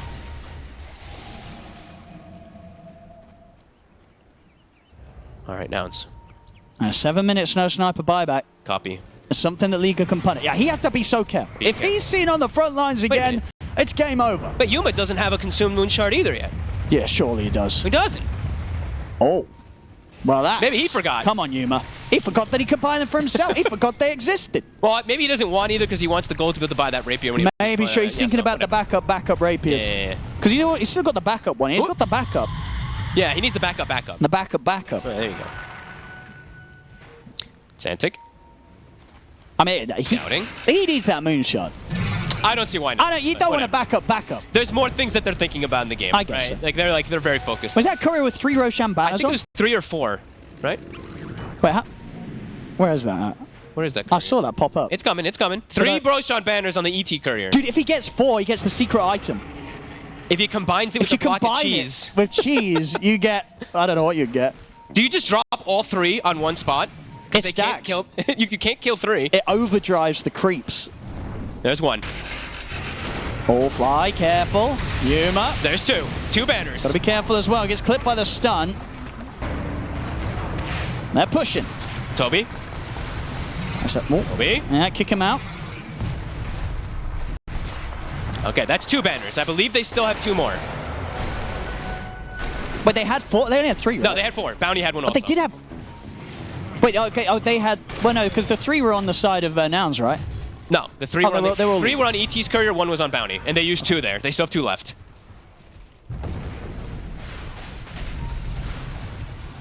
All right. They're hanging around. Oh, they've still got 1 in the base. Okay, yeah, Nouns, yeah. Oh, yeah, Nouns still has 1 in the base. Nouns has There's still been a lot of Roshans. Oh, you Against the jump. Toby. He's in, and he's out. They're going to get the stone form over towards Toby, being able to pull him out to safety. Yuma, can he get Big off hit. this? Yeah, he can. He's got the giant string. He can go wherever he wants to go. And in fact, Gunner's going to jump in, gets the grab in, but the BKB was already off. Yuma trying to step back up on towards Crystalis, but Azantic's in, pushing them back. They're trying to do something here with the overgrowth from Fly, catching on to the 2 of them. Gunner's in, trying to bring the damage Another to bring down, remnant. but again, the Stone Remnant able to get Toby out towards the side. The Raccoon comes out for Yuma. He's in onto the side. The Curse will come out, but not before they've been able to take out the support. Liga's in Buybacks are coming out. Now it's pushed forward. They're in towards Crystalis. Crystalis out as well. They are destroying this fight. They're ready for round 2 as well. The Aegis not going to do anything to allow Toby to turn this fight. That was an absurd fight the way they kind of got it. Fly got this overgrowth onto 2 heroes, but Gunner just charged in versus everybody with no fear. Who grabbed the rapier from Crystalis? I think it was Lelis, was it? I couldn't see. I was trying to click around. Lelis. Yeah, it was. Okay. He's got himself a rapier. And they just weren't able to get hits off. Like, Azantic got almost nothing off because both of his plays that he had to do was to bail out Toby. I think he had to refresh Enchant Remnant him, and then he has no way to protect himself, and SF couldn't just free fire hit. He's got the backup rapier, at least Crystalis. Okay. He had more than enough money to do so. That was the biggest win for Nouns by far. I mean, they completely wiped them without losing anything. But do they feel confident enough to stick around for a high ground push? I don't know. They want to get at least one of these buybacks out, surely, from Azantic or Crystalis. They've got 15,000 gold, too. Another jump. Oh, it's deep. It's under the tiffle. That's the buybacks. Now you want to get out of there. You force out the buybacks. You don't want to stay around for this fight. Oh, massive. Unless you want to do some advanced sort of double back play with a smoke, but they don't. They'll get the buybacks out. They'll get the hell out of there. They can back it up and pick up some of these next few items. Copy will be careful. BKB TPs back up to crazy amounts of gold. Now he should definitely get the moon shard on the gyro. Get that moon shot. But yeah, these plays, this is, I mean, really cool usage overall He's from Lelis and Yuma of the way they're starting fights. When have you ever seen a Gyro Snapfire be the initiators, right? Like, pretty cool stuff with the Aghanims plays. Wait, did he make Gunnar buy him a Moonshard? I think He's got so much money. He just bought it for himself, Gunnar. Or is he going to use it on his Gyro? Using himself. Okay. I think he bought one on Yuma also. He bought the upgraded bots. He bought bots level 2. Okay. But he didn't have Moonshot. Whatever. You know what? We're nitpicking. So Lelis now, level 30's hit, right? Shredder damage, multiple hits, Here we go. multiple targets, Rapier. I'll get another gem out on the side of Liga. And what we get? A bit of shopping trip. This is going to be the Moonshard. There we go. That's one of them. And what are we getting from Fly? Fly full Octarine. Oh my. Okay, So, more trees. These trees are going to be flying out left, right, and center. The whole map is going to be covered. They're starting to take over. Is he a buyback? Yes, right? No, yeah, he is. So yeah, they'll have. This is as good as it kind of gets for Nouns, right? buybacks. Everybody versus 0. on Liga, if you go down, you're out for good. So this is the time for Nouns to maybe seize the opportunity to win the game. Lelis is in. Lelis is going big. The double Rapier.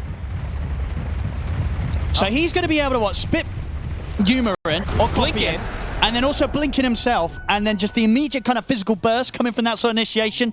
It's going to tear through someone. Well, Someone in what he Liga's can going to do die. is you can little shredder, blink in, refresher, little shredder, and double kaboom, and anything is going to die. Just a Lelis now at this point too. Yeah, these fights now it's very difficult. Nouns have the complete setup to close this game. Now they've gotten through that 40,000 gold lead that it did reach at 45,000 at one point. Dire's bottom tower is under attack. It's given us the 50-50, but it feels like Nouns has a bit more of an advantage now versus 0 buybacks. Liga, they have to play this fight better than any that they've played so far, and they've played some good fights, but this has to be something else. 1J. The trees are being planted.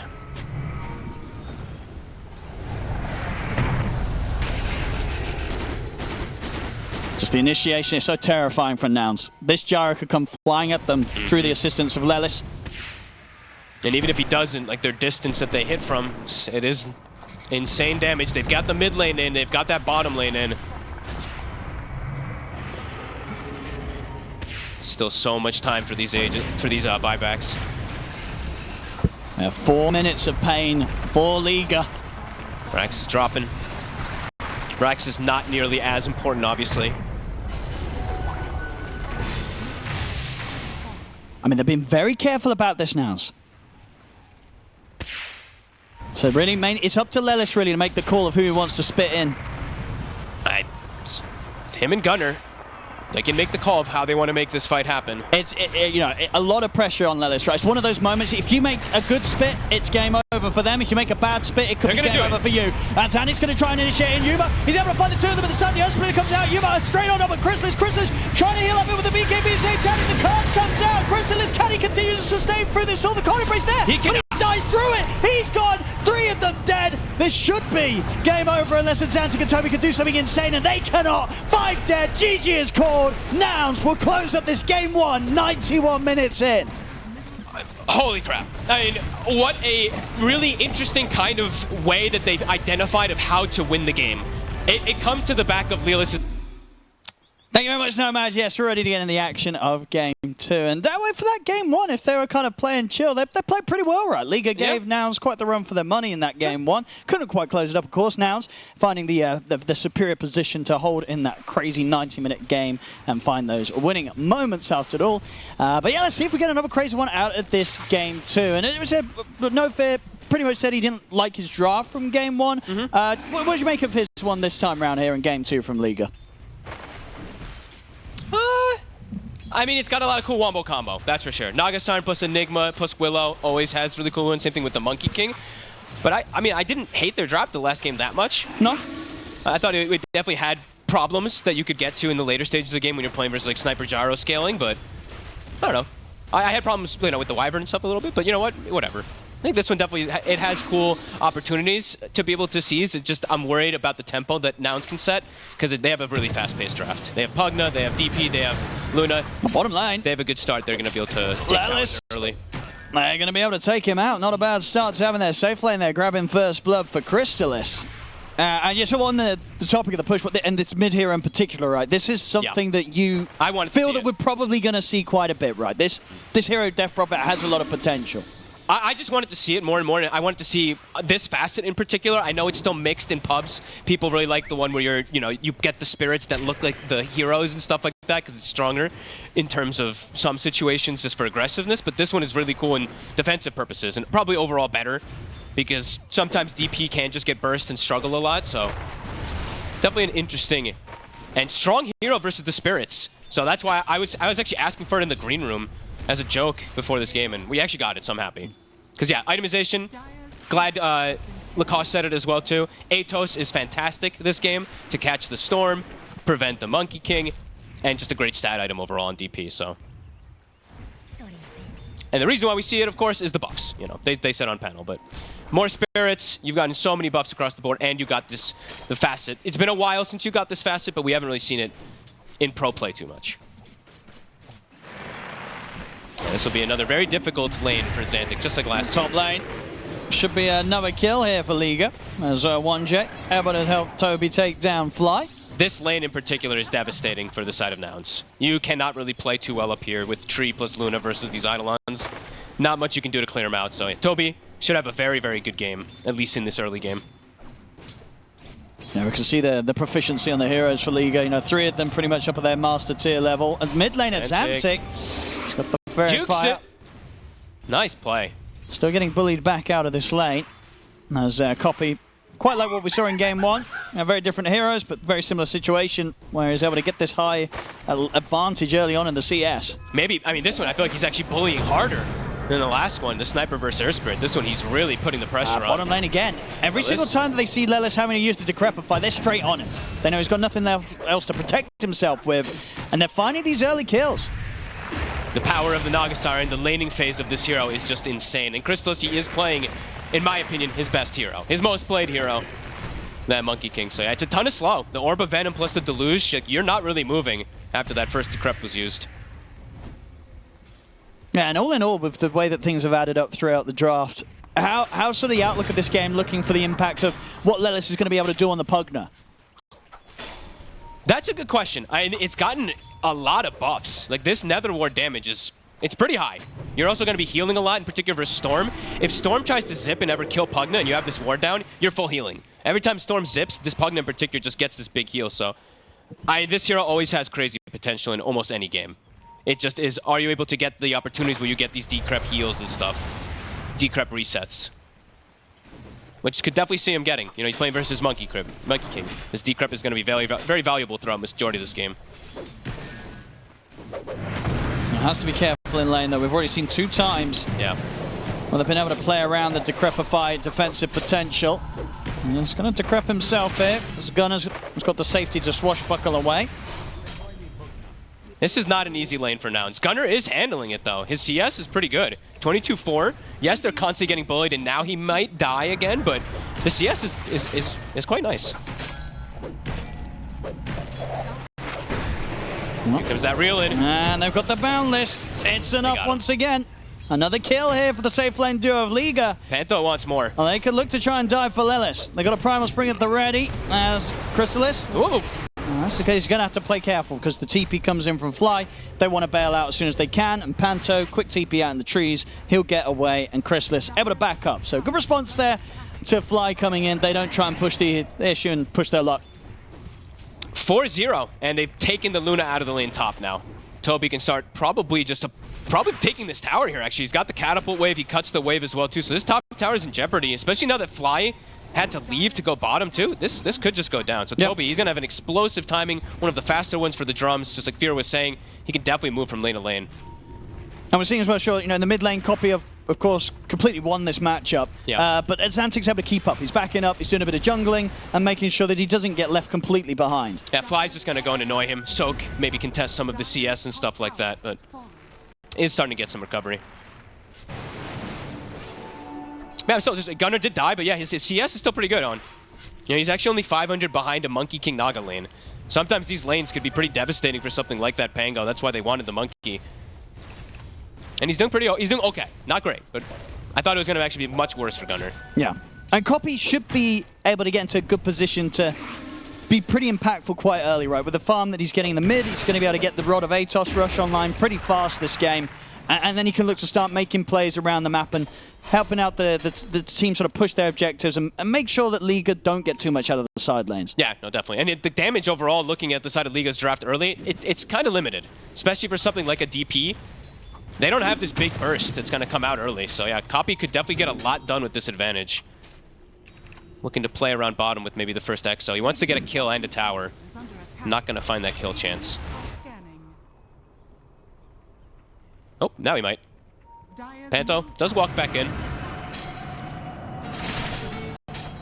But this will be a problem until they get that Atos. The lack of catch is pretty glaring on the side of Nouns. Your two supports literally have no stuns. It's a root that comes out at 6, so definitely going to be some heroes that just are able to walk away a lot in this game. And how easy do you think it is going to be this game for Liga to find these situations to get that Song of the Siren set up into the black holes from Toby? It happens. It happens. Like there's not that many ways to avoid it. The one thing that Nouns does have is Gunnar as a Pango. If he's not caught in the Song, he can trip things up with the roll from the back line and mess up the initiations. But it's bound to happen. Every game I think that I've seen these Nagas, it's always at least once or twice the Wombo combo will connect. Toby getting complete free farm with the way that the lane played out. Yeah, probably gonna move to mid next. You can just keep looking to apply pressure onto these towers early. Nobody's really an Eidolon threatener. And Yuma, yeah, definitely the most behind out of all the cores. As you see Storm recovering, as you said, from the jungle. Luna's gonna take a little bit more time. And they really want to try and punish Crystalis, but he's playing very careful around this bottom lane. Not finding opportunities to set up. And definitely not until Gunner's got that 6 online. They're really trying to make something happen, though. Like, Copy's just lingering between the two lanes. Just kind of ping-ponging between the two of them. And it is spotted. That ward did see him for a second walking over to the left, so and they are aware. This bit of a slowdown from Copy in terms of farm, it's allowing Azantic to really catch up. Same level now. Yeah, when you consider sort of how the matchup was going in lane, Azantic definitely knew how to play his way out of that sort of deficit quite early this game. Yeah, I think they just, they probably wanted to get like an exorcism. They probably wanted to get 2 exorcisms off by now, but Copy actually just has not been able to or not wanted to just pop the Exo and go for a forced tower hit. Could be a bit of an error now that he just lets the Storm play there and the mid tower is actually pretty much full HP. Gunner. And can't do it on his own. Crystalis too strong right now. They need a +1 if they want to really try and threaten the Monkey King, because Crystalis is able to continue to farm pretty easily in this bottom area. And 2K lead. I really just feel that sort of one little bit of an edge that they had with the outcome of the mid lane. The Copy and the team haven't been able to do that much with it. No, it's gone. It's like gone completely, yeah. And now the supports are starting to get these levels. I mean, still going to be some of the lower, slower level 6s that come out on a majority of these supports, but now they're going to hit. Okay, Gunner, he's hit 6. They want to stop Toby from being up here. Malefice, mess with the running thing. Still able to get it off, though. They get a good angle here, and they're going to be able to drop the ult as well. There's a lot of damage. Toby holds his ground with the black hole. Will control them, but he should still go down. The question is if they can get kills in return. They certainly can. They take out Yuma. The Song's at the ready. They might just use this to get out of this one. They will. They'll bail out of that. They're happy with the trade. Sure, they lost their Enigma, but they are able to make sure that Yuma continues to have his game held behind. I mean, it's 4 Nouns heroes that rotate, and they still end up losing their carry. So, yeah, definitely fine there for Liga. Monkey King free farming in the meantime during it, so. Yeah, that black hole ends up being pretty good. Even though it's like a second or two, it allows them to get that follow-up, so. Mid lane, gonna fill the bottle. Exorcism is still up. It has not been used. Are they gonna use it now for this tower? I believe he has the Atos done, so that would be go time, I would imagine, from the side of Nouns. Surely the ghosts are coming out, surely. We'll see if Copy wants to commit with them. I feel like he does want to, but maybe they want to hang on to it for the fight because they have the Pugna Blast for the tower. They're going to take it without. They're with the push of Loom. All right, they're going to bring down low. I mean, Liga, do they want to try and turn up for a defense around this tier 1? Or they just let this go? I think without Song, it's pretty unlikely. Maybe they catch someone on a retreat. All right, they get the tower. Still got the Ghost available for the next objective. Yeah, so maybe he'll just, we'll just save it for that fight that comes out. No points in Silence just yet. Did point the 4th point in Crypt Swarm. Sometimes I see like 3-1-3, especially if you get the 8 toast timing, if you reverse something like Storm, but not going to be the case. Fly. Being scouted.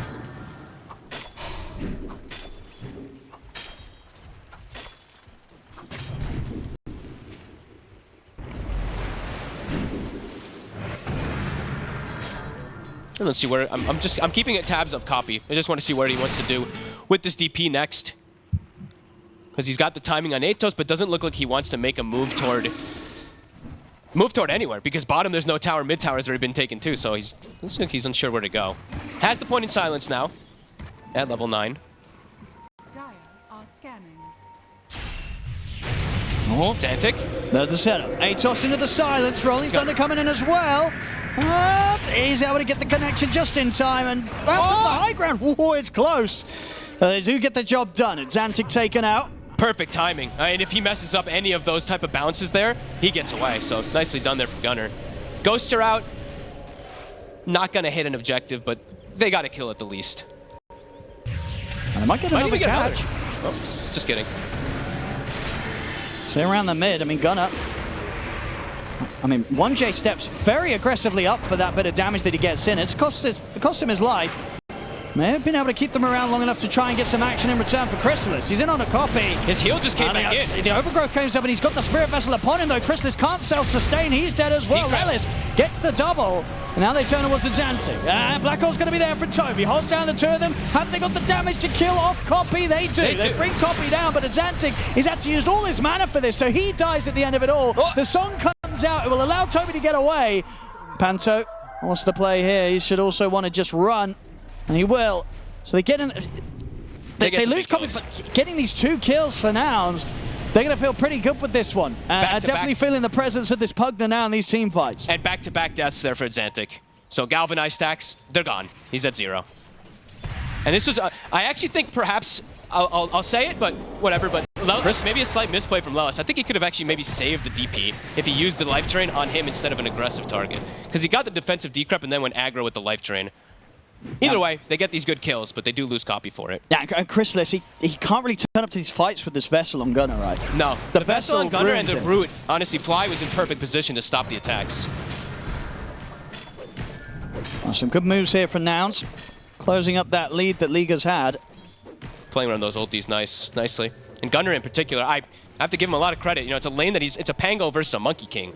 And he's doing very well. Almost same net worth. Yes, they give up some kills, but where they were giving up kills early. Yeah, like that's pretty impressive stuff. And now he's got ulti available. He can choose between Pipe and Blink depending on how that next fight goes. Both are very valuable. And they're looking for the fight versus these ultis on cooldown. Gunner. Not going to be able to find the chance to get in onto Toby there. Yeah, it's sad for Xantic, really. That's the biggest one. Even though he did start to get small recovery, yeah, no Galvanized for him. And Panto. Panto? See if they want to dive in for this. And Gunner's tempted. He's going to go for it. They'll take what they can. Here as they find the chance to get in onto the Naga Siren. Panto's out.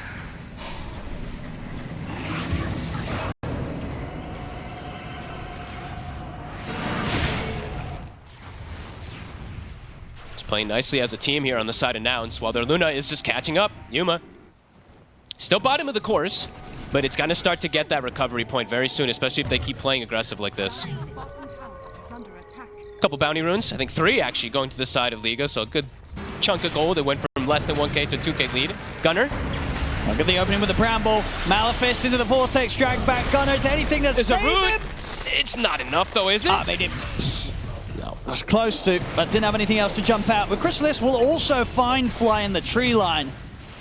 So straight back into play. Liga get the 2 kills and they can put some pressure onto the tier 1 mid themselves. And they have their ults coming up soon too, so that was a nice aggressive move. They caught Gunner off guard. He didn't see that one coming. So they'll have Song, they'll have Black Hole, they'll have Wukongs, especially for that next fight. So definitely hard for Nouns to just take advantage of anything being used since they just got picked off for just cheap spells. And okay, Crystal, I saw him, he was changing his item build, in particular what he had queued up. I think he realized the early game, he didn't stop the early game, so Echo Saber is a bit risky. So going down this hybrid farming fighting build is just safer. Okay. Definitely does mean he has to be careful turning up to the fights, right? So I feel like he's going to play more passive than active, because if he turns up again, the Vessel, the potential with Decrepify saves to come in upon people, it makes it very difficult for the Monkey King to play these early fights pre-BKB. Absolutely agreed. I mean, he needs Gleipnir at least if he wants to go down, or just a Maelstrom BKB kind of thing if he wants to turn up early on. Otherwise, he has to just be a finisher, you know, come in just for the cleanup. Nellis? We'll just give up his career. So if they can get Panto he's got song. He's got the song, and does have a TP. I mean, forcing that song at any times is good, though. And doesn't actually need to TP. So just walk away on this one. 3 minutes, though. It's one of the longer cooldowns in the game still. So they can take advantage of that aggressively, knowing there's not going to be a big counter initiate, perhaps. Copy. He sees the tree. He gets the opening. Boundless set him straight away into the fear. They're moving in. He got one of the Siphons up, Copy. It's not enough to keep him alive, the Siphon, indeed, with a Vessel shutting down that sustain, and now looking for more. Look at the Curse Crown on towards Fly. Lelis trying to heal him up. Fly also caught out as Liga make these strong moves around L1ga as soon as he gets that Vessel pickup. And you see Chrysalis, he's even looking for more, see if he can get the catch onto Lelis, but Lelis should be fine back over towards the mid-tier 2. This is a bit of a bold attempt. I mean, he went for Boots of Travel on the DP. So it does make you a bit more fragile. Definitely going to want to try to look for some type of Dispel itemization somehow, because now that this Vessel's done, I mean, great itemization from L1ga, but they need to get something to remove that off of the Death Prophet. So yeah, she will go BKB, but either way, need something else. Because the buff on this Vessel, it's a lot versus something like DP. 60% reduction is no joke. So Gunner off of that one, he did make the decision. He's going to go the pipe route to just defend and be better around as a cluster team fight. But now, Death Prophet has been surpassed by the Storm. Or then with the Arcane. We'll be able to take it away from them as Panto tanks the Eclipse. Gunner, Rolling Thunder up to the high ground. They'll get an extra catch onto L1ga on the escape. So now, good kill. They themselves also ready to make moves. And the numbers. And look at top. They're actually immediately TPing on Copy. So if they can catch Toby. He's into the trees, and I think he's just avoided the vision. They don't see him. Oh, that was heads up there. He was trying with these Boots of Travel. All right, so, I mean, the Boots of Travel, they're a bit of a risky purchase, like I was mentioning. They can make you a little more fragile, but I guess he just wants to be as mobile as possible around the map to match the mobility that comes out from the side of Liga, so, okay. They might just go for him again here, so see if he can keep himself protected. Lelis has shown himself. Panto steps up aggressively. Unless he can get away with it, Toby at his side, ready with the black hole threat. This is Antic. He'll poke in over towards Copy. Lelis will try and keep him alive here with the drain. But the fear catches him. They'll drop the black hole for this. Lock down the Death Prophet. Fly pops the overgrowth. It's not going to do anything to turn the fight, though, as he's dead as well. Boundless strike down on the Lelis. I mean, they should easily get a third one out of this one. Liga very much prepared for that fight. Nouns try poking at them, but it goes horribly wrong. Now they can turn this into a Roche. I mean, Pipe had just been finished from Toby, if I'm not mistaken. Right before that fight happens, they can just commit. As soon as they see the Pugna, they can commit onto this Death Prophet. And yeah, the Spirit Vessel, it's preventing pretty much all that healing from coming out. It's a very risky fight for Nouns to take in that position. No chance of any backup coming in for them. Gunner. Is he going to go for a play? Oh, he's been caught himself with the song. Oh, they left the Aegis for okay. They picked it up now. And he's actually able to get the Rolling Thunder and get out. So at least Gunner not going to lose his life for trying to see if there's an opportunity around the pit. Liga, Roshan has claimed, and Aegis is at Xantix. They are pretty large now at this point. The DP surpassed from the Storm, Pango as well. They've got double auras coming from Toby. He's got the pipe and the mech. Their team fight is super strong now. For Nouns, I mean, their team fight is strong if they involve the Luna, but Yuma is definitely wanting to wait for BKB till that point, so. And yeah, L1ga, he's dropping the Imagine if you had BKB onto the Death Prophet, perhaps. But I don't know if Copy would have had the gold anyway, even if he skipped the Boots of Travel, but yeah, needs to be able to get rid of this Vessel. Yeah, 6k gold lead, just off these last few moments. And it's Antic, he's at 9 stacks. He's got 9 galvanized, so. Yeah, looking for the BKB himself next.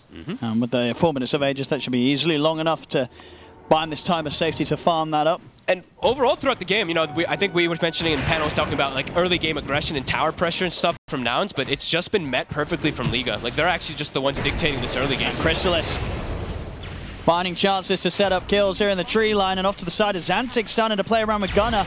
Still 10 seconds until Rolling Thunder's back up, but Xantic, can he pretty much just do this on his own? He basically can. Crystallis will come in and steal the kill. And he'll get a tip for that one. It's a well-deserved one. Crystallis, I mean, his timings are also great, too. He's got the Gleipnir done. BKB's almost finished as well. Looking hard for Nouns. I mean, this lineup is about thriving and kind of dominating the early game. It didn't happen. Like, mid lane, yes, but... And off lane went okay, but top lane went pretty poorly, and Xantic is completely caught up. And Copy, he needs BKB, Luna needs BKB. And they still have quite a bit of ways to pierce through it. I mean, that's the thing, right? The BKB timing's just a bit awkward. Timing, no. Like, sometimes it can be, but in this game, definitely not. I mean, not so much anymore in this meta. Almost ever is the BKB like a gotcha kind of thing, but... They have the Black Hole, they have the Wukongs. Definitely cause issues for the two of them. Yuma. I mean, they could go for a setup if they want to, if they get the catch with the Bramble. They can't quite. And Gleipnir as well, also the threat from Crystallis, so they've got multiple ways to find this setup. That was, I mean, kind of bold there from Yuma. I know he had BKB, but he had used Manta, so... Doesn't get punished for it, luckily. About 10 seconds until they've got the song setup available. He's actually about to have level 2 song too, so... Might wait for that one for the AoE and the cooldown. They have this great ward too that I mean lasted the entire duration behind this tier 2. Just all these things compounded just makes it very hard for Nouns to defend outer towers right now. You step up, you're gonna get songed and black-holed. And even if you don't just like step up and maybe if you make the aggressive move yourself, the Naga song heal plus these auras, I don't think you have damage to kill off most of these targets now in Liga. Unless you kill the Naga first, which is definitely hard at this point. Okay. It's a lot of counter initiation. So let's see if Nouns finds a wraparound, because this ward coverage from Liga, it's quite strong. Smoke up with the newly picked up 2 BKBs on their main cores. All right, let's see. 1J scouting them. Now Gunner's going to get found first. They're going to jump in onto him. Crepfire will come out. Gunner pretty tanky. Now they'll drop the Wukong's command. The angle's there for the balance stroke onto the two of them. A beautiful angle found from Crystallis. He takes down Gunner. And they're going to be ready to chase over towards Yuma. He's trying to TP out the red. The BKB, though, the Black Hole is ready. Locks the extra kill down. And now with the jump forward to the Primal Spring, the cleanup is ready to continue. Copy will get out with the BKB TP. But Lelis will not be as lucky as 3 kills are found by Liga. A fight that Nouns walk straight into. This game is feeling almost... Wukong's command, the angle's there for the balance stroke onto the two of them. A beautiful angle found from Crystallis. He takes down Gunner. And they're going to be ready to chase over towards Yuma. He's trying to TP out the red. The BKB, though, the Black Hole is ready. Locks the extra kill down. And now with the jump forward to the Primal Spring, the cleanup is ready to continue. Copy will get out with the BKB TP. But Lelis will not be as lucky as 3 kills are found by Liga. A fight that Nouns walk straight into. This game is feeling almost irrecoverable now at this point. Your double BKB fight you walk into, you get absolutely nothing. You get fully wiped. They completely lose control of the whole map. And this Monkey King is absolutely massive. The Storm is huge. Enigma's huge. They've got all the ways to deal with this lineup. And yeah, Nouns' lineup, when you pick DP, I mean, the hero still feels a little bit similar to what it used to be in the past, is get ahead and stay ahead. They didn't really get ahead too much in this game at all. We'll check this out again. Now, Gunner, pretty tanky at the start of this fight. Takes a while to get taken out. The Crepfire, of course, buying him in that extra time, but just quick plays with Crystallis. Wukong's down in this boundless. Yuma gets the BKB off, but he only has about 20% of his HP left at that time. Yeah, and then they're all just almost full HP because of that song coming in, giving them that extra heal and mana. Even Xantic's able to just continue on. 13 galvanized stacks. Aegis doesn't even get used. Massive lead, 13,000. And Nouns' draft doesn't like to play from behind. It likes to play from ahead. It likes to keep that ball rolling with the DP Exos. But yeah, not been the case this game at all. Absolutely not. I mean, Liga, you know, sure they lost game 1, but overall the play's been pretty good from these lads. Hey, no fear said it. Games. No tilt, right? No tilt after that game, and definitely not seeming like it. No, they're playing strong.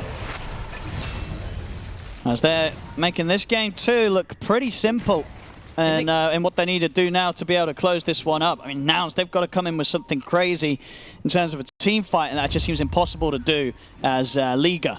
They know they can take any fight that comes to them right now. Oh, and all those fights that they're winning, it's like pre-BKB on the Storm, pre-BKB on the Monkey. They have BKBs now, too. Nouns hemorrhaging kills all over the place. Oh, they might find Copy. He has got BKB TP. That does not feel good to use, though. 90 seconds where you cannot get out. Xantic looking for more. They actually see top Gunner. Yeah, it'll be fine. Thunder in the TP. 90 seconds where you cannot fight, though. No Rolling Thunder, no BKBs. And Xantic using as much as possible out of that regen. And it really did feel that if you kind of rewind things, that Nouns, they just didn't get enough or anything really done with the fact that Copy got that good start in mid, Yep. right? I mean, the good start at 10 minutes, it no longer was there. Like, Xantic just farmed, and they didn't really get too much extra out of the Exorcism. So, I mean, maybe still a problem of the hero. Could be. And now it's tough for them to start fights. They don't have a blink on the... I mean, now they actually do. They just got the blink on Gunner, but at this point now, you're fighting into such tanky heroes with ways to reset with that Naga song that's constantly up from the lower cooldown. Yeah, they're looking for that song setup. They've got the follow-up Black already as well.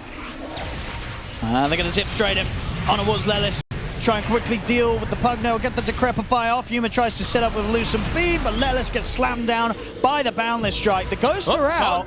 Song at the side here from Panto. It's probably asking for the hole. It's pretty deep, though. It's too far. Yeah, Toby doesn't want to head over that way. He's going to stick with Chrysalis over towards the mid. This does mean Panto's going to get turned towards by the rest of Nouns. Copy really wants to lead in for a fight with the Exorcism, but Chrysalis, he's still got the BKB ready to press if he does get pressured. I mean, EXO is halfway. I mean, 1J, he's poking back in.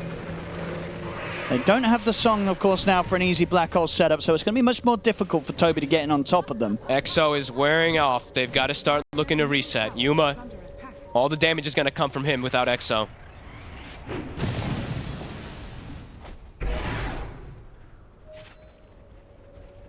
And he's got to be careful. Those BKBs are still at the ready on both cores on the side of L1ga.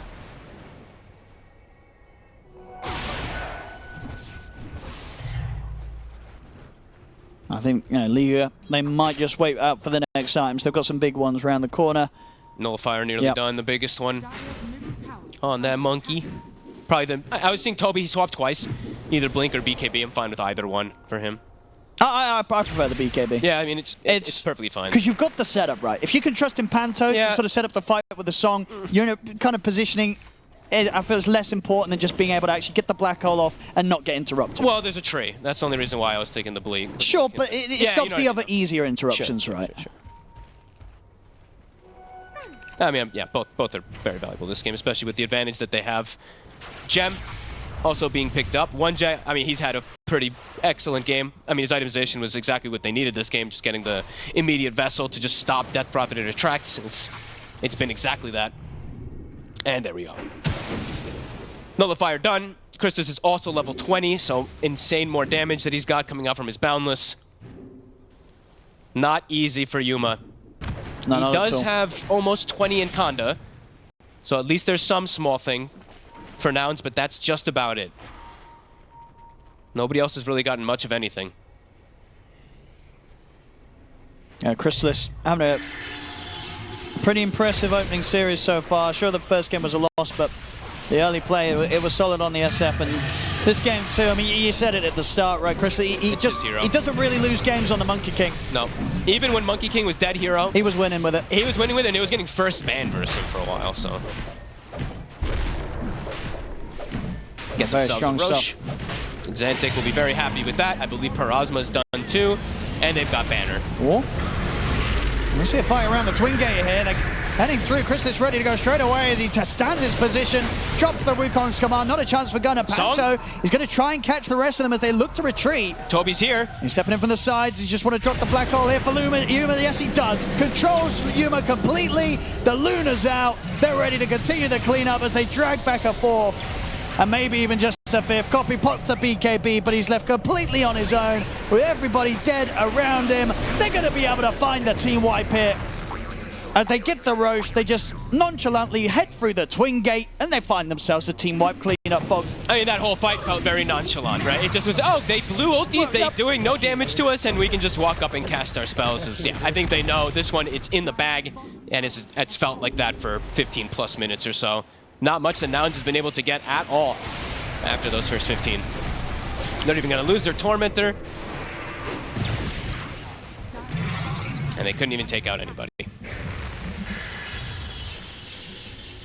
That tough one. I mean, it's a game that it's a lineup from them that thrives about being ahead and setting tempo, and it never happened really this game. So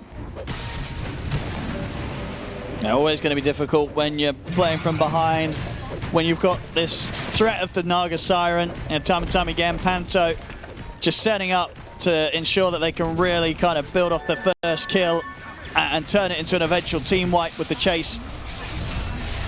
just some clever setting up of the draft in particular that I'm pretty impressed with. Like Toby getting this Enigma snuck in, it ruins the safe lane completely because they have no answer whatsoever.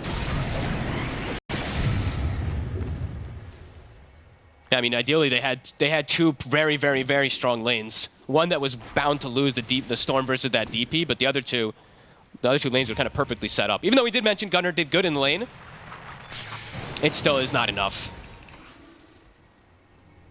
The Scotty's about to be finished also for Cristal, so yeah, Death Prophet just in every way answered. So yeah, maybe we won't see too much more of this hero. Especially because Vessel got buffed too. I mean, I mentioned it like 3 times in the last series too, and then kind of forgot about it for a second. But then yeah, we got to see it just thrown on the DP once, and it's like, oh yeah, this ruins Death Prophet.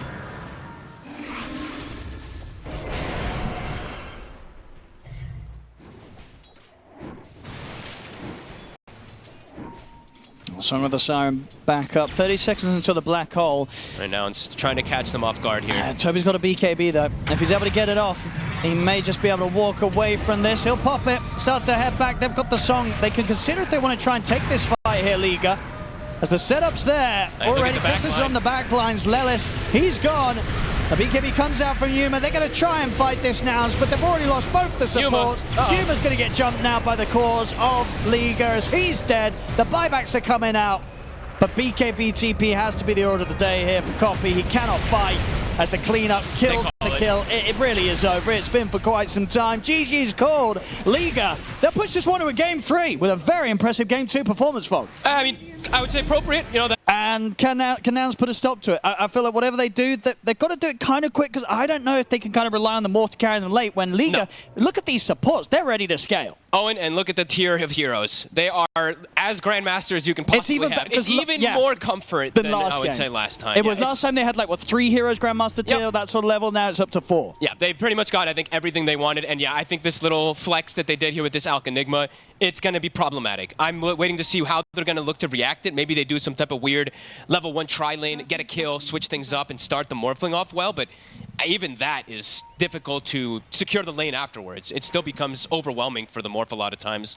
versus these Eidolons. So yeah, let's see what they do to trip things up a little bit here. Let's see if we can get a taste for some early action. All right, and the bounties. They wanted to get a first blood. They wanted to get the sneak play. Yep, they're gonna have to deal with this. Yep, Crystal's playing his, honestly, like this is his second best hero. It's Monkey King, then it's Razor, almost 100% of the time. A lot of people always had words about his Razor in the past and stuff like that, but it still is one of his most secured. How's the lane that he's playing into? What, Visage and Clockwork, right? He has an Enchantress, so I feel like Ench can counteract that a lot with the healing. It's one of the few ones that I think does really well to stop a lot of that aggro from Visage. I think he should be pretty okay. Visage is slow as well, too. Sometimes, you know, Razor isn't the fastest hero at level 1. It gets faster, obviously, as levels come out, but Visage is incredibly slow. So you can get a Link and just kind of run him down, too. A lot of these Visage lanes kind of dominate, but yeah, I think Panto, the Ench, can stop things by quite a bit. And yeah, let's see how mid goes. I think the Pucks for me are actually winning more than the Tinies lately. I think so. Just overall in the laning phase, they're actually getting more denies, securing more last hits, and there's no way really to bully the Puck out. It feels like, at least lately. We certainly saw it once already today here on the mainstream. Puck have that little bit of an edge against the Tiny nowadays with the changes. Yeah, let's see if is the Bristle, because they do at least have Quills, which can work in a way, kind of, versus Eidolons, but that's usually if you're a core. right? So I'm just unsure if the 5 Bristles is going to be able to stop Toby from pressuring Yuma as much as he did last time. Because last game it was Yuma just forced out of lane at level 4 almost. Yeah, of course, something that we have seen a bit, you know, the Bristle in the support position. What is it that you are picking it for? Like, what does it provide? Insane minus armor. Absolutely insane. Yeah, you literally, if once you get like 1 or 2 goos on someone, they're dead. You get another like 4 or 5 and they're just, yeah. It gets pretty ridiculous as it gets to that point. Well, last time round, Toby on the Enigma had quite the start on the lane. 1J. See if he can do so once again here and shut down Yuma's farm early on. Oh, sorry. He did do this. I didn't point it out. Did we do it? Did we point it out on the? Well, wait for a second. Gunner does die, but he did buy the bottle for mid, by the way. Did they point it out? Sorry, my bad. So he's got a null. So even more so, in fact, if like the puck should win, this Alchemist bought him a bottle. So it's Xantic's set up for success. Because yeah, I was looking at 1J and I'm like, wait a minute, something's not right. He got the bonus gold, so. That's true. So there's no excuses for Xantic. No. Yeah, we saw Puck beat a Tiny today, and yeah, he's had that sort of boost as well. So far, it's even stuff on the mid ground. Yep. 11 for 3 against the 11 for 3. So Copy dealing well. I think PP just had Han's number earlier. You know, that was 2. Sure. He kind of did. So Copy definitely a little more comfortable perhaps in this matchup and stuff. But yeah, free bottle. So you're gonna have to deal with that null, that extra damage and attack speed also from the gloves early. Nice play there from Yuma. Dodges at least the concoction. We'll take some damage. Well, the Eidolons are starting to build up, so it's only going to get more difficult for these two to sort of stand in lane against the players from Toby. But, I mean, it's a world of difference compared to last game when it was like a Tree Luna lane, which is actually a bit surprising. I feel like that lane maybe does a bit better, but I guess the Quills are actually having some type of answer versus the Eidolons. It's a bit interesting, so. And also, you're playing to the fact that the Alchemist has no items, so the overall contribution of what he provides in the lane is very different to what a Willow does, I guess, so. Okay. So a bit better than I anticipated, at least, for these first few levels for the Morph. And bottom lane, it's been good so far from Nouns. Yeah. Keeping Chrysalis a little bit behind here on the Razor to start things out. Another stun that he can't actually toss out. Yeah, they're playing around it nicely. Oh, he goes for the cheeky acid spray to try to snipe Yuma low. Please don't. Please that would have been pretty. Please don't walk back in. No, imagine. No. Yeah. Hey, I've seen some shit. Sure, we've had some wild morphling deaths. Yeah. I've seen Medusas getting dunked on pro games from full HP. You know, we see anything. Copy. Won't be able to secure the room, and 1J does get the range for the stun. At least a little extra harassment. But yeah, Xantic is winning that lane. But not by too much. And yeah, but Yuma it's a very, very good start actually for this Morphling. Oh, Xantic wants to dive in for this. Copy's able to turn with the toss. It's a heavy bit of burst, so Xantic will have to jump over to the orb. He wants to go for this. He really wants is it enough? Is it enough burst this next round of spells? No, if the orb misses, probably not. And Copy should be fine. Would have been close.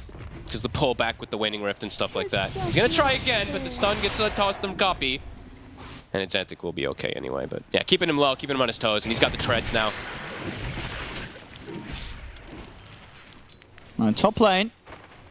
I think we're getting close and close to the point where this Enigma starts to really sort of take away quite a bit of farm from the Morph. Yeah. You're getting the denies in now here, Toby. And overall bottom, you know, the thing about Visage is you want to be getting kills early. You're about getting this death toll kind of stacking up and racking up. It also got nerfed, is important to point out.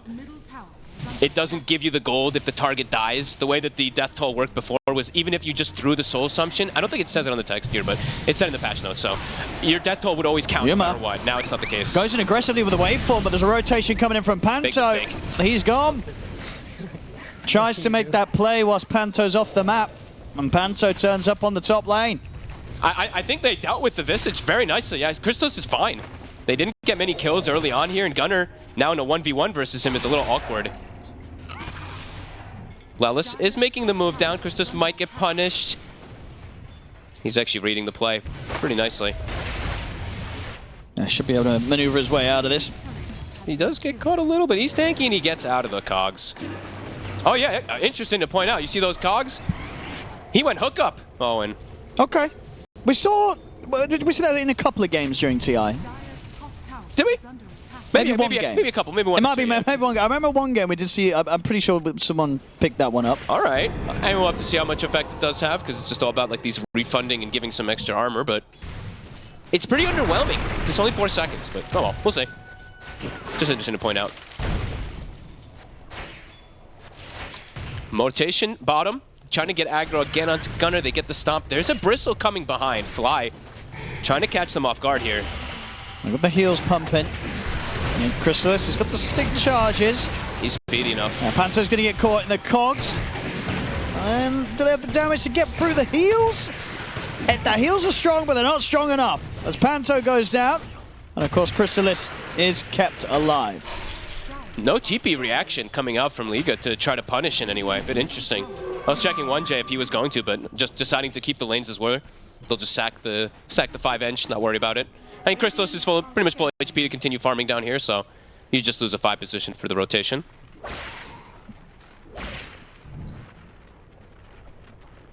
Copy. Invis in mid. He's only, what, 250 behind the puck, so pretty good. And he's gone the farming build, I call it, the Soul Ring. But I think earlier we did see, Treads. So he's looking to get that timing accelerated a bit more for him, for his Blink Dagger. But definitely not going to be one of the faster ones. And overall, yeah, Yuma, just it's a world of difference compared to his Luna in the last game. Like, he's actually doing fine. He's a little low level. It's level 5, but overall versus Toby. It's Toby last game would have already taken the tower, had drums, and took over a lot of the game. And Xantic, he'll drop the Dream Coil here for a quick attempt at the life of Lelis. It's a success.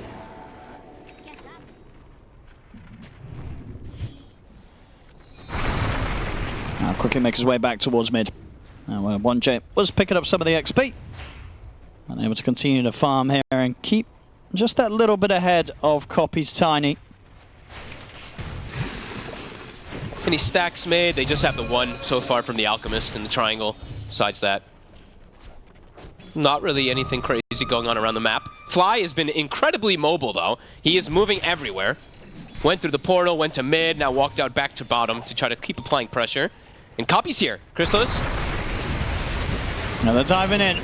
It's going to get tossed back here over towards Gunner. I've got a lot of damage coming in on towards this Razor, and there will not be any help for Chrysalis. Ooh, I like this too. Visage Bristleback is kind of cool. It's minus armor with the Visage Birds. Definitely could have some nice kind of combo synergy later on. He's definitely the one to deal with right now. Just take Chrysalis out. Yeah. Shut down his early game. As we say, his Razor is pretty terrifying on it, so highly sort of positioned as the target to go for here in this early game for Nouns. Yeah, and something important to say, though, is I was talking about it and then something else happened, was the core-to-core matchup. Razor versus Morph. I mean, Morph can thrive off of that one. Just turning into the Razor, get that link going. If you end up having an even game or ahead, you're pretty comfortable as this Morphling.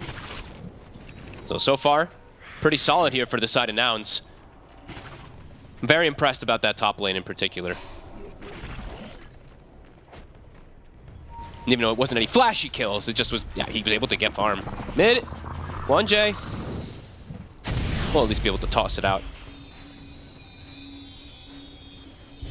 Starting to bring a lot of members around towards the mid lane now. And Gunner wants to bring the pressure over towards here, potentially, and see if they can start playing towards the tier 1. 10-minute power rune hits. It's going to be an amplified damage rune in the bottle for Copy. The Dream Coil down onto the side. They'll kill off Lelis, but they won't be able to go for the Yuma right now. The Morphling too strong. This amp damage could be pretty huge, because it could synergize with the blink timing. It's coming out very soon. That'll allow him to get if he gets a couple snowball kills, that's where the Tiny can really start to take over a game. So definitely an important room for him to get.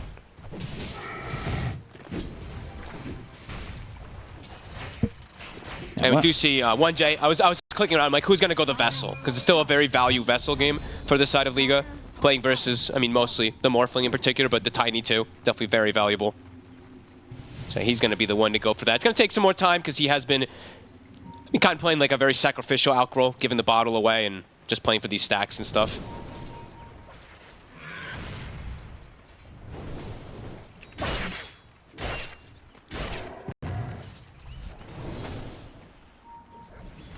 Let's see what they want to try and go for next. And bottom lane, that's opened up once again for Chrysalis to return here and be able to continue farming pretty safely. Now, Copy's got the blink, and he's got that amp, so he can definitely look to play around, I mean, any of these sides if he'd like to make an aggressive play.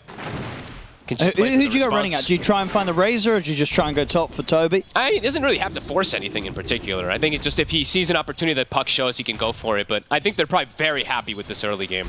It's like Morph was able to withstand the Enigma lane. Your Visage is now, you can probably feel that he's doing very well as well. So let's see where they look to hit. Lelis and Copy are connecting. Now smoke up with the blink reveal. Ideally, you want the Puck. I mean, that would be probably one of the best targets. They'll settle for 1J. He's low. It's a freebie. And turning into tower. Gunner actually turns up to push this. Brings his familiars in. And Liga, are they going to look to rotate to defend? Toby, is he going to want to make the move? Not looking like it. Oh, looks like they're just letting this one go down. Well, at least take a heavy amount of damage. 1J. He's low. It's a freebie. And turning into tower. Gunner actually turns up to push this. Brings his familiars in. And Liga, are they going to look to rotate to defend? Toby, is he going to want to make the move? Not looking like it. Oh, looks like they're just letting this one go down. Well, at least take a heavy amount of damage from Gunner in the push of his familiars. And Copy might be able to find another kill here. Makes the move. Toby makes the move away, so he resets back toward mid. Let's see if they can hold. The tower's still left alive in the mid. Smoke up here around the cooldown of the Dream Coil. Their pairing of killing, their kill combo is a bit awkward here for the side of Liga. Puck and the Alchemist. It's kind of all the damage provided from that Puck.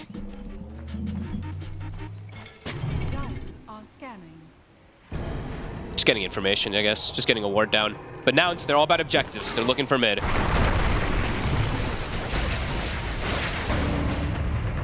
They're going to get the wraparound here. Xantic. It's still difficult, though, getting behind this tier 1. Yeah, Gunner, I think he saw them there for a second. He has that ward on the side, so yeah, he saw 1J at the least. It just continues to be quite annoying here for Liga. Nouns getting in onto their jungle. And they're smoked again. I mean, they can jump again with this blink on the Tiny. He's got the Soul Ring. He's got the mana.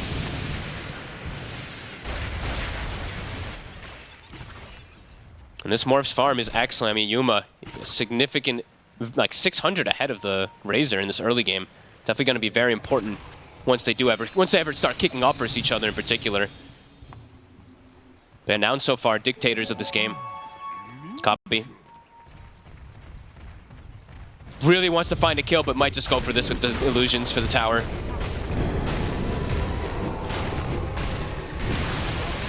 Radiant's middle tower has fallen. Perhaps thinking about invading. They're pretty tanky right now. Hook shot. Oh, that's a great angle there, Lelis. Perfect Getting shot. the opening, absolutely. Great chain stun too. They've got the Tiny and then the birds as well to follow, and the stack. It's a triple. All this meanwhile, Morph is free farming. Now just getting a lot. Won't be able to steal Wisdom Rune. But a beautiful hook shot. They're bringing numbers here. Liga does not want to just sack the stack. Trying to bully them back out of this area, but Nouns do have the numbers if they want to aggressively get in. Liga's damage is just awkward. Unless like they bring Razor and Puck, team fights overall is, damage is just lackluster really. They will secure the Ancients though, so they did bully them off, but it required 4 numbers. 4 heroes just to secure this triple Ancient. Well, in the meantime, now it's just farming on 4 heroes, so. Some nice early game moves. Just overall that lanes in particular, seeing the results of them. Yeah, Tiny's now even net worth with the Puck, so very good stuff here from Copy. Yuma. Out just in time. They'll actually let him grab the Wisdom Rune. Just wanting to continuously pump up the Morphs game. Everyone, it's like the complete dead even net worth. So if they've got enough to take down Lelis. Over Xantic, shouldn't be much of a struggle. They find a freebie taking out the clock. This has happened a few times. They've been finding Lelis, but not really been finding much more. No, he saved the coil though, which I think is very important. Playing versus the Tiny and stuff, just always have that. The race to the pipe from the two offlaners. I mean, it's pretty much dead even net worth across the board, but Nouns with the greedier lineup, you can feel they're probably pretty happy with these type of results. They're going to try and lead in onto this one. L1ga is Panto, and he's going to have the backup of Toby. They'll drop the black hole here on towards him. In fact, they drop everything. I think the coil as well there to make sure that Gunnar was not getting out. Lelis is in. He's going to go back up the hook shot. Gets the two of them caught in the cogs. A jump forward as well for Copy. They're trying to fight into this. They've got the backup of Yuma. The static is going to get broken for now. And can Copy and Yuma get any kills out of this sort of counterplay? Copy is opting for the TP out. He'll make it away, but this is going to allow the space for Liga to continue to chase down Yuma a little bit. Waveform's back up, so Yuma will break away from it all. And now they don't lose anyone, but they don't get anything there from trying to make that play happen in return. Yeah, just losing Gunnar at the start of it all. They can't get a trade type. I mean, they really wanted to force this fight. They bring in Yuma, but definitely a little awkward afterwards when Lelis jumps in. Maybe they could get Panto here. The heals are strong, and he does have a 21 charge. So they make them work for it, but the kill is a success at the end of it all. They'd get something. Nouns. That was a whole weird situation kind of happening there. And 1J's actually diverted away from the vessel, so that could actually hurt them a bit to get this kill threat onto the Tiny and Morphling in some situations. It's just going for more... Okay, more of just like Pavis and Auras and buff up the Razor, which they were going to have one. They'll have the Solar on the Enchantress, but yeah, just opting away from Vessel. See if that causes any extra effects. Because yeah, Morph will have Manta, but it still feels very valued just versus something like Tiny too.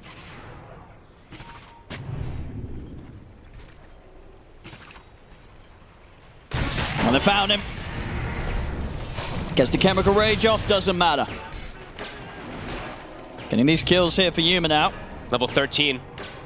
Getting enabled very nicely. He's 1100 ahead of a Razor, a position you want to be as a Morph. Razor always wants to be ahead in this type of tempo games when he's playing versus something like Morph. So yeah, Yuma definitely very happy with game state, even though it's like still pretty dead even kind of net worth. Xanthic though, top of the board, still having a very good game on this puck. Blink and that Witchblade is finished.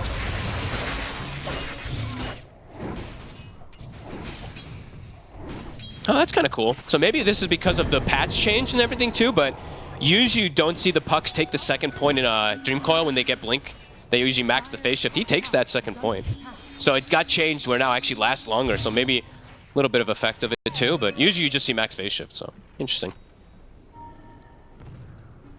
Gunnar with Pipe.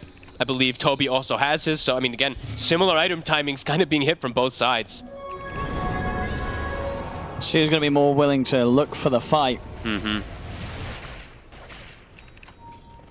As around the mid. Here comes the smoke from Liga. It's going to be big. It's pretty much, can they chain stun kill the puck? Or is puck going to run rampant in the fights, it feels like? There we go. Leading from Xanthic. Stream call onto the one of them. 1J's going to come in with a follow-up concoction. Gunnar is going to get left behind here. No fight to be had for Nouns. They'll escape. And he might lose the birds as well. At least one. And likely the second too. Big chunk of gold. I say a lot of money. I think it all went to Xanthic there. Yep. The kill on the two birds. So a big burst for him. Puts him at the top of the net worth. He's scaling nicely.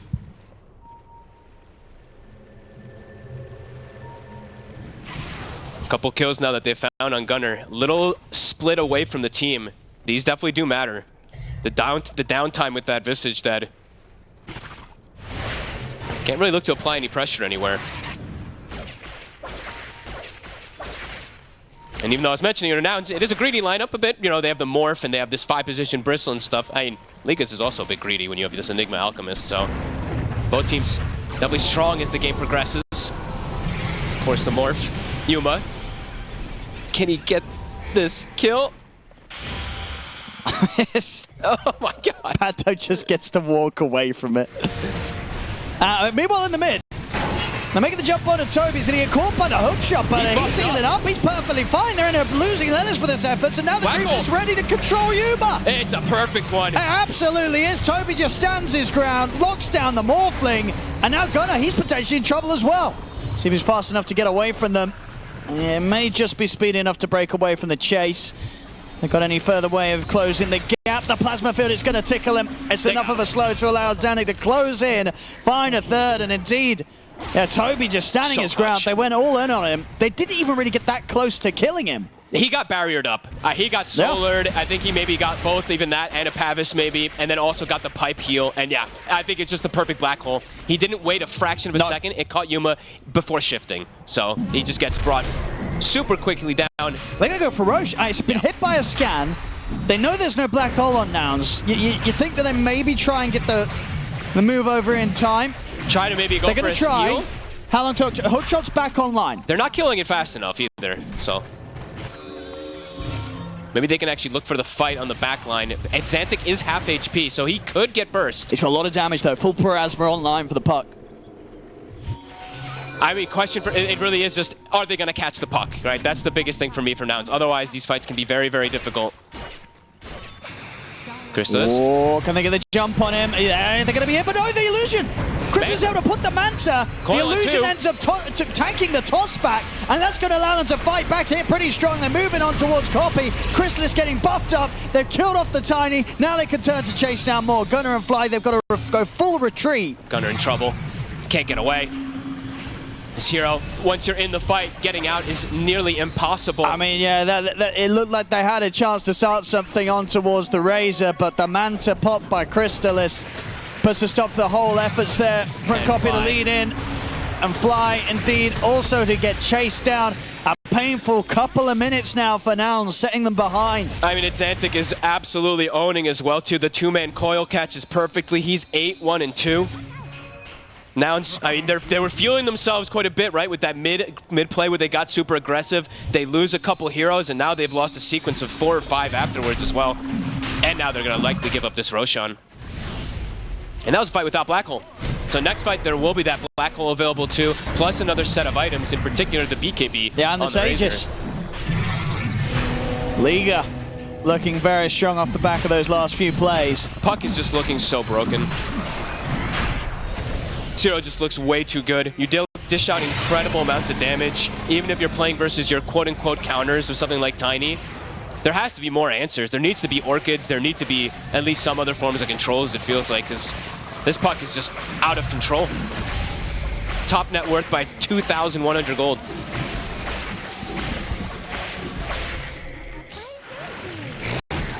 And can anybody even build something like an Orchid or anything? Not really on their lineup. I mean, they just have to go standard itemization. It does feel like at Xantic, it's his game to shine. Second Solar Crest is done. Now, what do Nouns do? These last few plays have gone like this. She sort of had to say, we're going to sit back, let them all farm, and hope that Yuma can do something down the line. But is he even gonna? I mean, yes, his core-to-core matchup versus the Razor is pretty good, but not versus the puck, as we see, and even versus the Enigma too. The Black Hole is causing issues. Absolutely, they've got that AOE control for him. Yeah. I wonder. I do wonder which. I mean, Nouns or Copy, he does have the Conda finished up, so maybe that'll be another try to go. But they're playing into this Aegis now at this point. The BKB Razor. Game's gotten quite a bit more complicated. Tossbacks will always be a factor, but have to be careful. Because you could just put now, you know, Chrysalis could just not Manta and just get tossed at this point and probably BKB and survive. Yeah, League of really hitting their stride. Dire's top tower is under attack. That's top tier 2. Not really a position that Nouns want to look for a fight in. And always watch these buffs as well, too. I've been seeing more and more Alchemist support after the Concoction buff to 15 seconds. It is a lot. The duration is pretty absurd. So it's 600 health you get, you're running super fast, your Solar Crest buff too, so that kind of changes the matchup a little bit perhaps too, where Morphling has no buffs, Chrysalis is going to be, everything's going to be thrown onto him.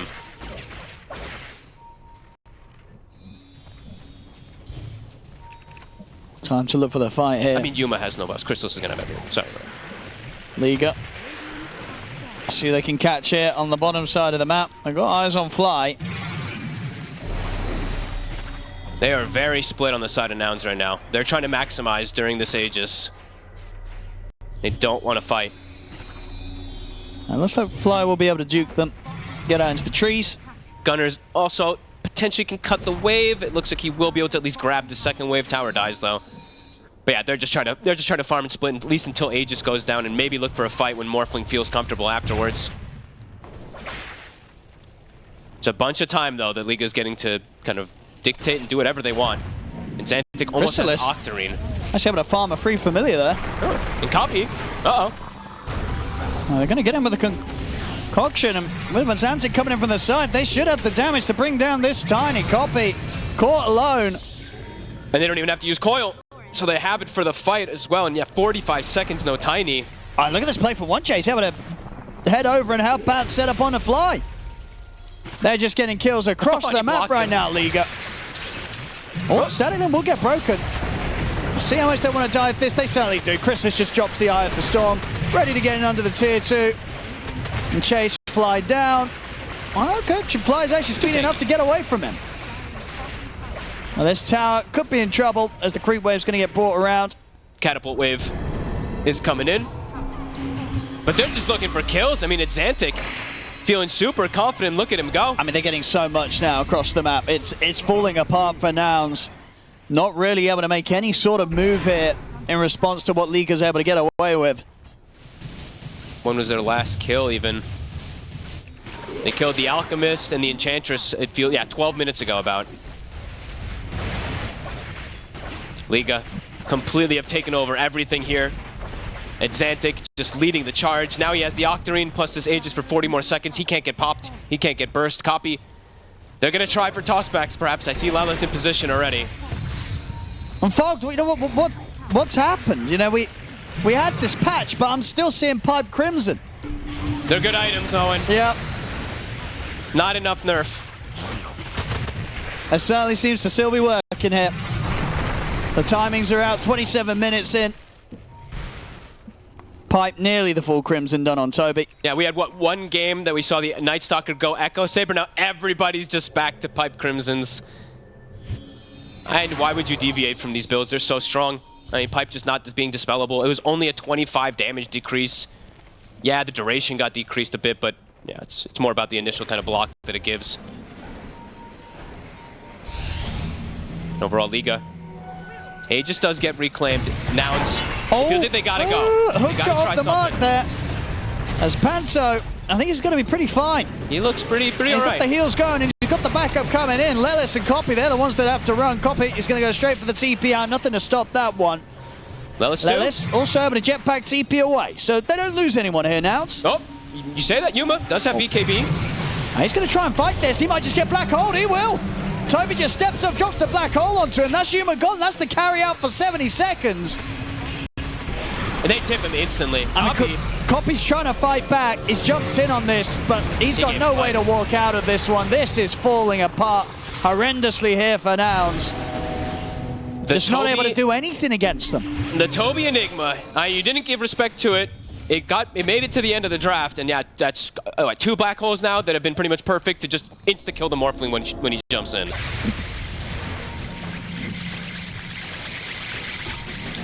Lelis. Okay, he'll be alright. No shard yet on that Razor to yank him down. Yeah, they've really got into their flow this series as the games have gone on. It's looking pretty easy for them now. Yep. Nouns looking a little bit lost in this game. Since the 15-minute marker, so 16 minutes. They tried to group and go for something, but I mean, Xantic is he is just toying with them. I mean, this puck probably going to start getting banned out. Maybe the priority is going to go up for this hero, it feels like.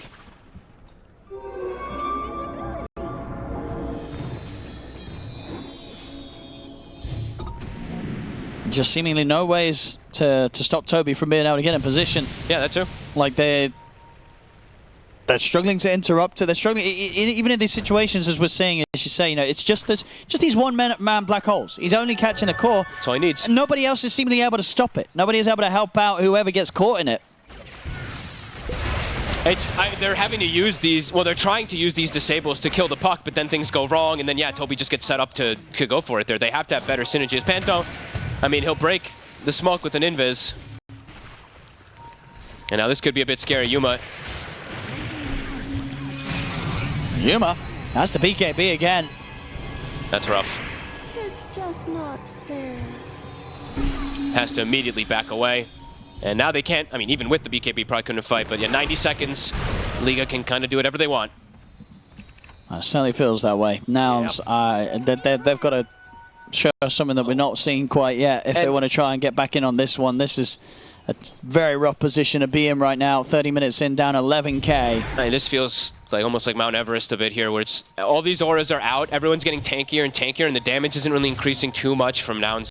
Yuma is getting a little bit more, but Copy, I mean, yes, he's got his conduit, but it's not feeling like it's doing too much in this game. And who's 1J given this first axe to? I would say Puck.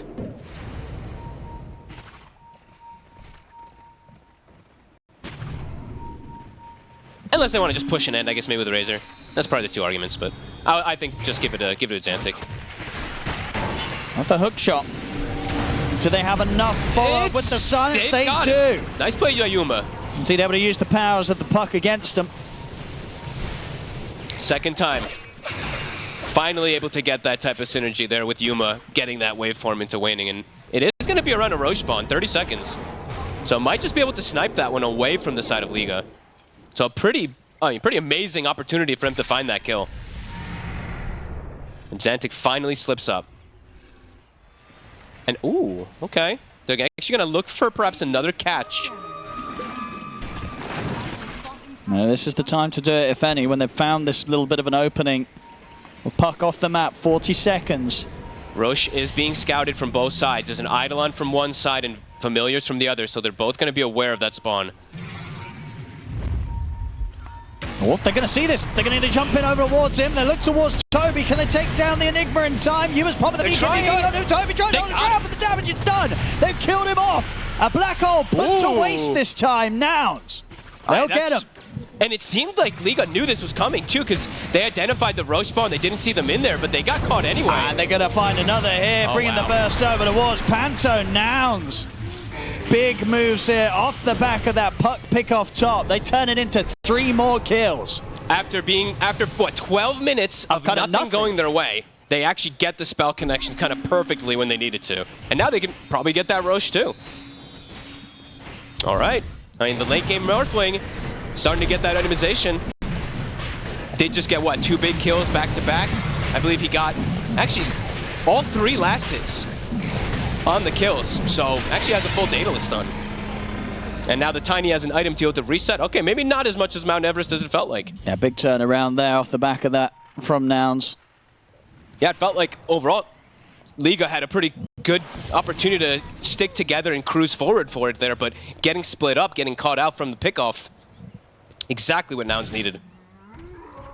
And there's that first Ags. It does go to Xantic.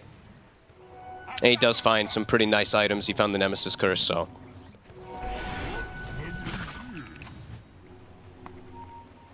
They can definitely go for more here now with the Aegis in their hands, and as you can see, pushing this one back to close to 50-50 after those last few minutes. It's pretty remarkable. I mean, they scale really nice with the Morph, especially versus the Razor, but it didn't feel like they were going to find these type of plays to catch back up, but they have now. And game's back to that 50-50. Could be one of those other crazy games that we can get.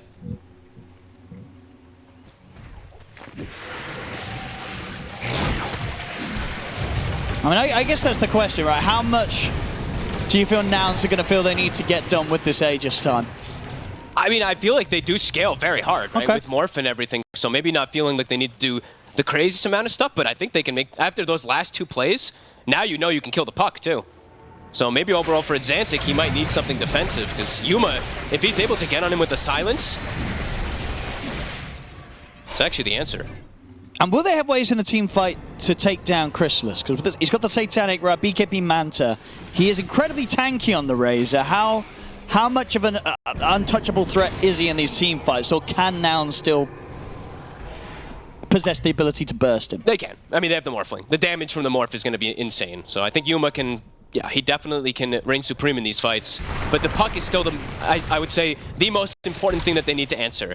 If Xantic is able to run rampant in these fights and just get multiple spells up, it's still going to be a problem for Nouns. But let's see. Let's see how the fight goes when they have an Aegis. See if it's going to be back to business here for Liga, or if Nouns could continue this bit of a comeback they got going. The jump's going to be made over towards Yuma. That's him gone the once.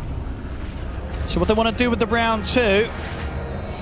I'll let Yuma sort of stand his ground a little bit. The rest of the team hovering behind him. And Xantic trying to lead in. The coil's there, but the waveform's in time to dodge it. Yuma gets out. Nouns might go in now. No dream coil. They still have to threat the black hole. Jump in here once again from Xantic, getting the information. Nouns keeping their distance. And they feel that Liga has the chance to set up on towards them, and Nouns, they won't choose to fight into it, especially with the Aegis now lost. Definitely getting annoyed there from Xantic. You can see how much he's able to do if he doesn't get popped, doesn't get gone on it all. Just gives all the information with that Shiva's done too. But did any of them use their BKB? They didn't, right? So Nouns was able to reset nicely because that coil whiffs.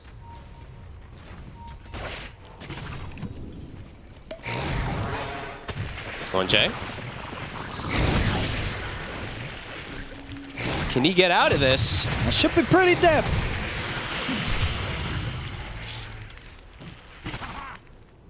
It's just an alchemist. See if Nouns can do anything with this one. 50 seconds. Well, they know that they have the advantage in numbers. Top lane, it looks like Liga's going to be quick to try and make a move. They have 2 wards up here scouting. I thought it was a 3rd one, but 2 wards to scout things out. Copy. Won't be able to get away.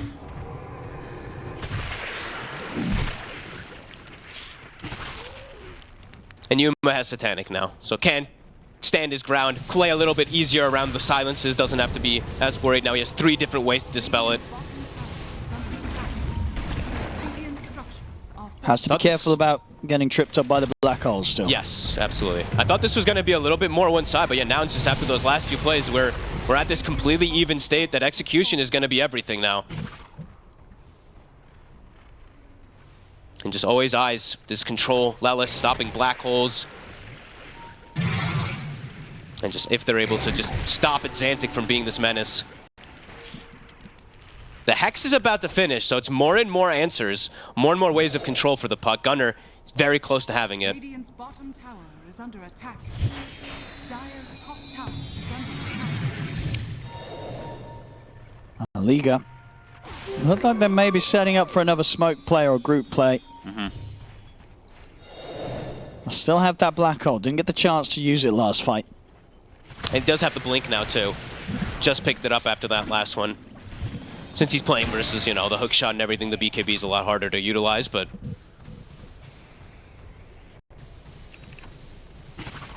There it is. Okay, let's see. Does Nouns want to make the smoke now themselves with that timing? Definitely a possibility. Yeah, it's definitely going to be tempting. Getting that sort of surprise catch could lead them towards taking the fight. A good tier 4 found here, though, by Xantic. He's got the Timeless Relic. I can't believe this item still exists. I'm actually shocked that Timeless Relic is still in the game, because it feels like one that it's just... When you see these spellcasters, it's 100% chosen. Ninja Gear, 1J, trying to get information. We'll scout Gunner for a second here. He's going to see what sort of reaction he can get out of them, 1J. That's going to be a full retreat here from Nouns, as soon as the 1J shows.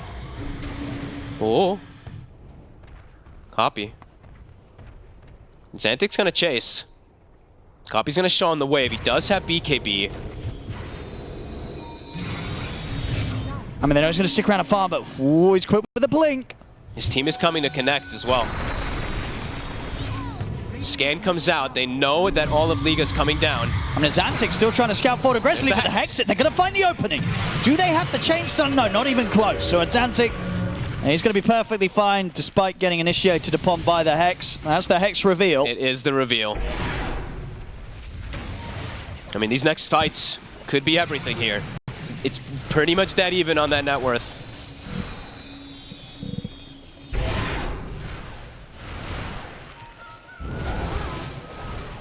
I'm gonna try to keep keep track of how much damage Fly is also able to do. A little bit of a kind kind of crazy thing that he's starting to ramp up a bit, where he's tanky and he's starting to get these stacks always with his Warpath. He is not, I mean, he's nothing to laugh at. Like, he's got, what, 300 something damage when he's stacked up fully.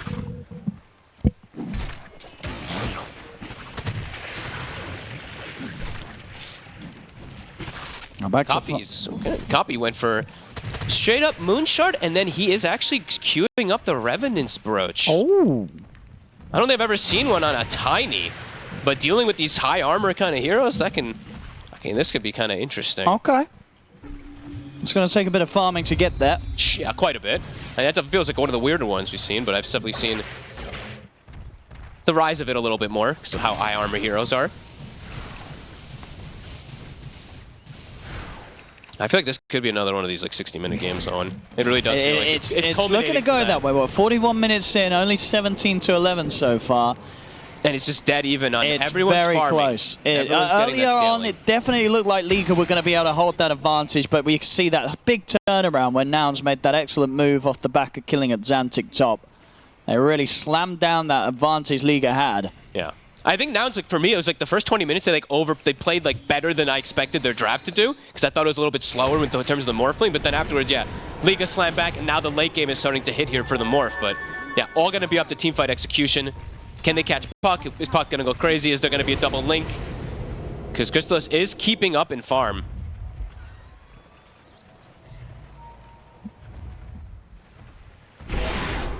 And Xantic soon level 25 on him, and he is going for the Mjolnir. He's got a lot of money. He does. He did have the, he bought the Maelstrom component and actually sold it again, so didn't want to get the Maelstrom out on him quite yet. Even though he's got a lot of cash.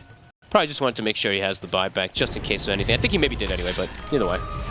Holding the gem, jump forward, Hex. Oh, it's a major burst. They've been able to get one. See what more they can get. Crystallis, he's ready to commit into the fight there with the BKB. Pops the refresher. He's ready to try and keep this fight going. There's the black hole control, but the hook shot comes in there to put a stop to it. Doesn't matter though. Yuma still goes down. Lelis to fall as well. Crystallis just able to stand his ground throughout the entirety of the fight. And even there, when they put a stop to the black hole, try and give Yuma the freedom to take the fight, he cannot do so. They still kill them off very quickly. They lose the team fight Nouns, and now they might lose some of their base. Double link comes out. Even though Yuma gets the link himself, the black hole stops it. And yeah, the hook shot comes in, but the damage is done from it already. They have that extra bit. And now, a glyph was used. They can get a lot off the back of this. Okay, they're still not a going to tier 2 down bottom. It's a minute without Yumi. Has buyback. See if they're able to force it out. As the mid-bracks are taken here. Liga ready to look for a second set as well up top. And Xantic, he is 25, so he's got coil up as well again. I mean, they're in. They're just going to jump straight away towards Fly. The buybacks have to come out immediately. Fly's gone. He, of course, has already used his buyback, so he's out for a long 90 seconds. Lelis trying to slow down the push. He'll get away, or maybe not. He's still getting caught by the stun. He'll live. Lelis able to back out. Yuma's in on the Crystallis. Yuma's been able to take down one of them. Beautiful plays here from Yuma. Has to play with the buyback coming through. It costs a lot. But they will manage to defend. And hookshot comes in. They're going to put a stop to the TP attempt down from Xantic. The follow comes in from Yuma. He has the control to take down Xantic as well. They'll hold. Oh, the Mindbreaker comes in clutch. Perhaps he was able to play out of it, but yeah, a Mindbreaker silence hit from the Morphling. It does bring it down that puck. They hold. It's expensive, but that last kill makes it pretty nice. Gets to finish off this puck. An overcommitment. They thought they could kill Lelis. He baited them. The Razor, you know, Crystal's committed in for him. Yuma's able to come in from the sideline and get the cleanup. And Roshan's up. Again? Oh, man. So, of course, Nouns, they can get Yuma straight down and look to grab that Aegis. Back and forth we go, baby. And he does have the Rapier queued up again. I mean, if he doesn't get caught by these black holes, I mean, pretty much every single fight where he hasn't been caught by the black holes, he can do a lot. He's done an incredible amount in the team fights. So the pressure's really on to Toby to try and find some sort of way to catch him in them. If he doesn't grab him, Yuma could take over these team fights. And now, I mean, the biggest thing really is he got Aegis after having to use buyback. So now they have this extra bit of relaxation that they can play with here. Have to make sure they can collect that cheese too. Hook shot. That's 1J dead. Big damage from Copy. He's out for a long time as well, of course, 90 seconds. The Copy's gonna, he pretty much has the gold for that Revenant Brooch now. I mean, I think they're going to push pretty hard here, right? There's no Alchemist for 90 seconds with his buyback on cooldown. At least you've got Aegis. Yeah, you could get a lot. lanes in. Yep. Pushing bottom, pushing mid, pushing top, get all three of them in. He's got a full satanic rapier still closing in upon here for Yuma. This series is absolutely delivering. I love how we see, like, I mean, the graph tells us exactly, like, kind of everything what's happening. It's these super back and forth kind of fights when there's a big advantage. One team just kind of forgets a little bit about the buybacks, gets caught off guard. And it's, I mean, I feel like multiple times in the series, it's been around Roshan timings too, so. Yuma, they're gonna go for him. See what they can do. The first time round, it's easy. Can they do it a second time? They've got a black hole. They certainly do. I think he's going to want to drop it here, Toby. He will. BKB and black hole. No messing around to make sure that Yuma's out for a very, very long time. Lelis, he's not going to make it out either. Sentry's placed down. They've got the Malefice. That's two of them out, Fog. They don't have buyback. And there's no glyph. Uh-oh. Well, again, the mistakes. Yeah, it looked like they were going to have a chance to come back. They get the Roche, but yeah, what was going on there? What, you think they just didn't expect them to come out on the map? I guess he did not expect them to have that extra catch for me. Maybe because he thought he had these double dispels or triple dispels and the refresher shard. Maybe he thought he could get it. I don't know. But That's now rough. It's down the mid lane. There certainly is. Here we go with the push. Liga has been back and forth. But overall, this game, and I got to say, probably in this series, right, Liga, I feel like they've just made less mistakes than Nouns. A bit more, a bit less, yeah, I would say. They're gonna come. They have to come back. They didn't cut the waves at all either. I mean, I think they could just sort of click the buildings here, end the game. What, right, 3 versus 5, what can they do? Copy's going to try and make the jump forward, but the BKB's out for Chrysalis. He's got the static link going as well. They're trying to stop the push. But it's not working. Chrysalis full HP, ready to clean them up, clean up the tier 4s. No buybacks available. GG is called as Liga take this series 2-1 against Nouns. Had some spice in it, especially.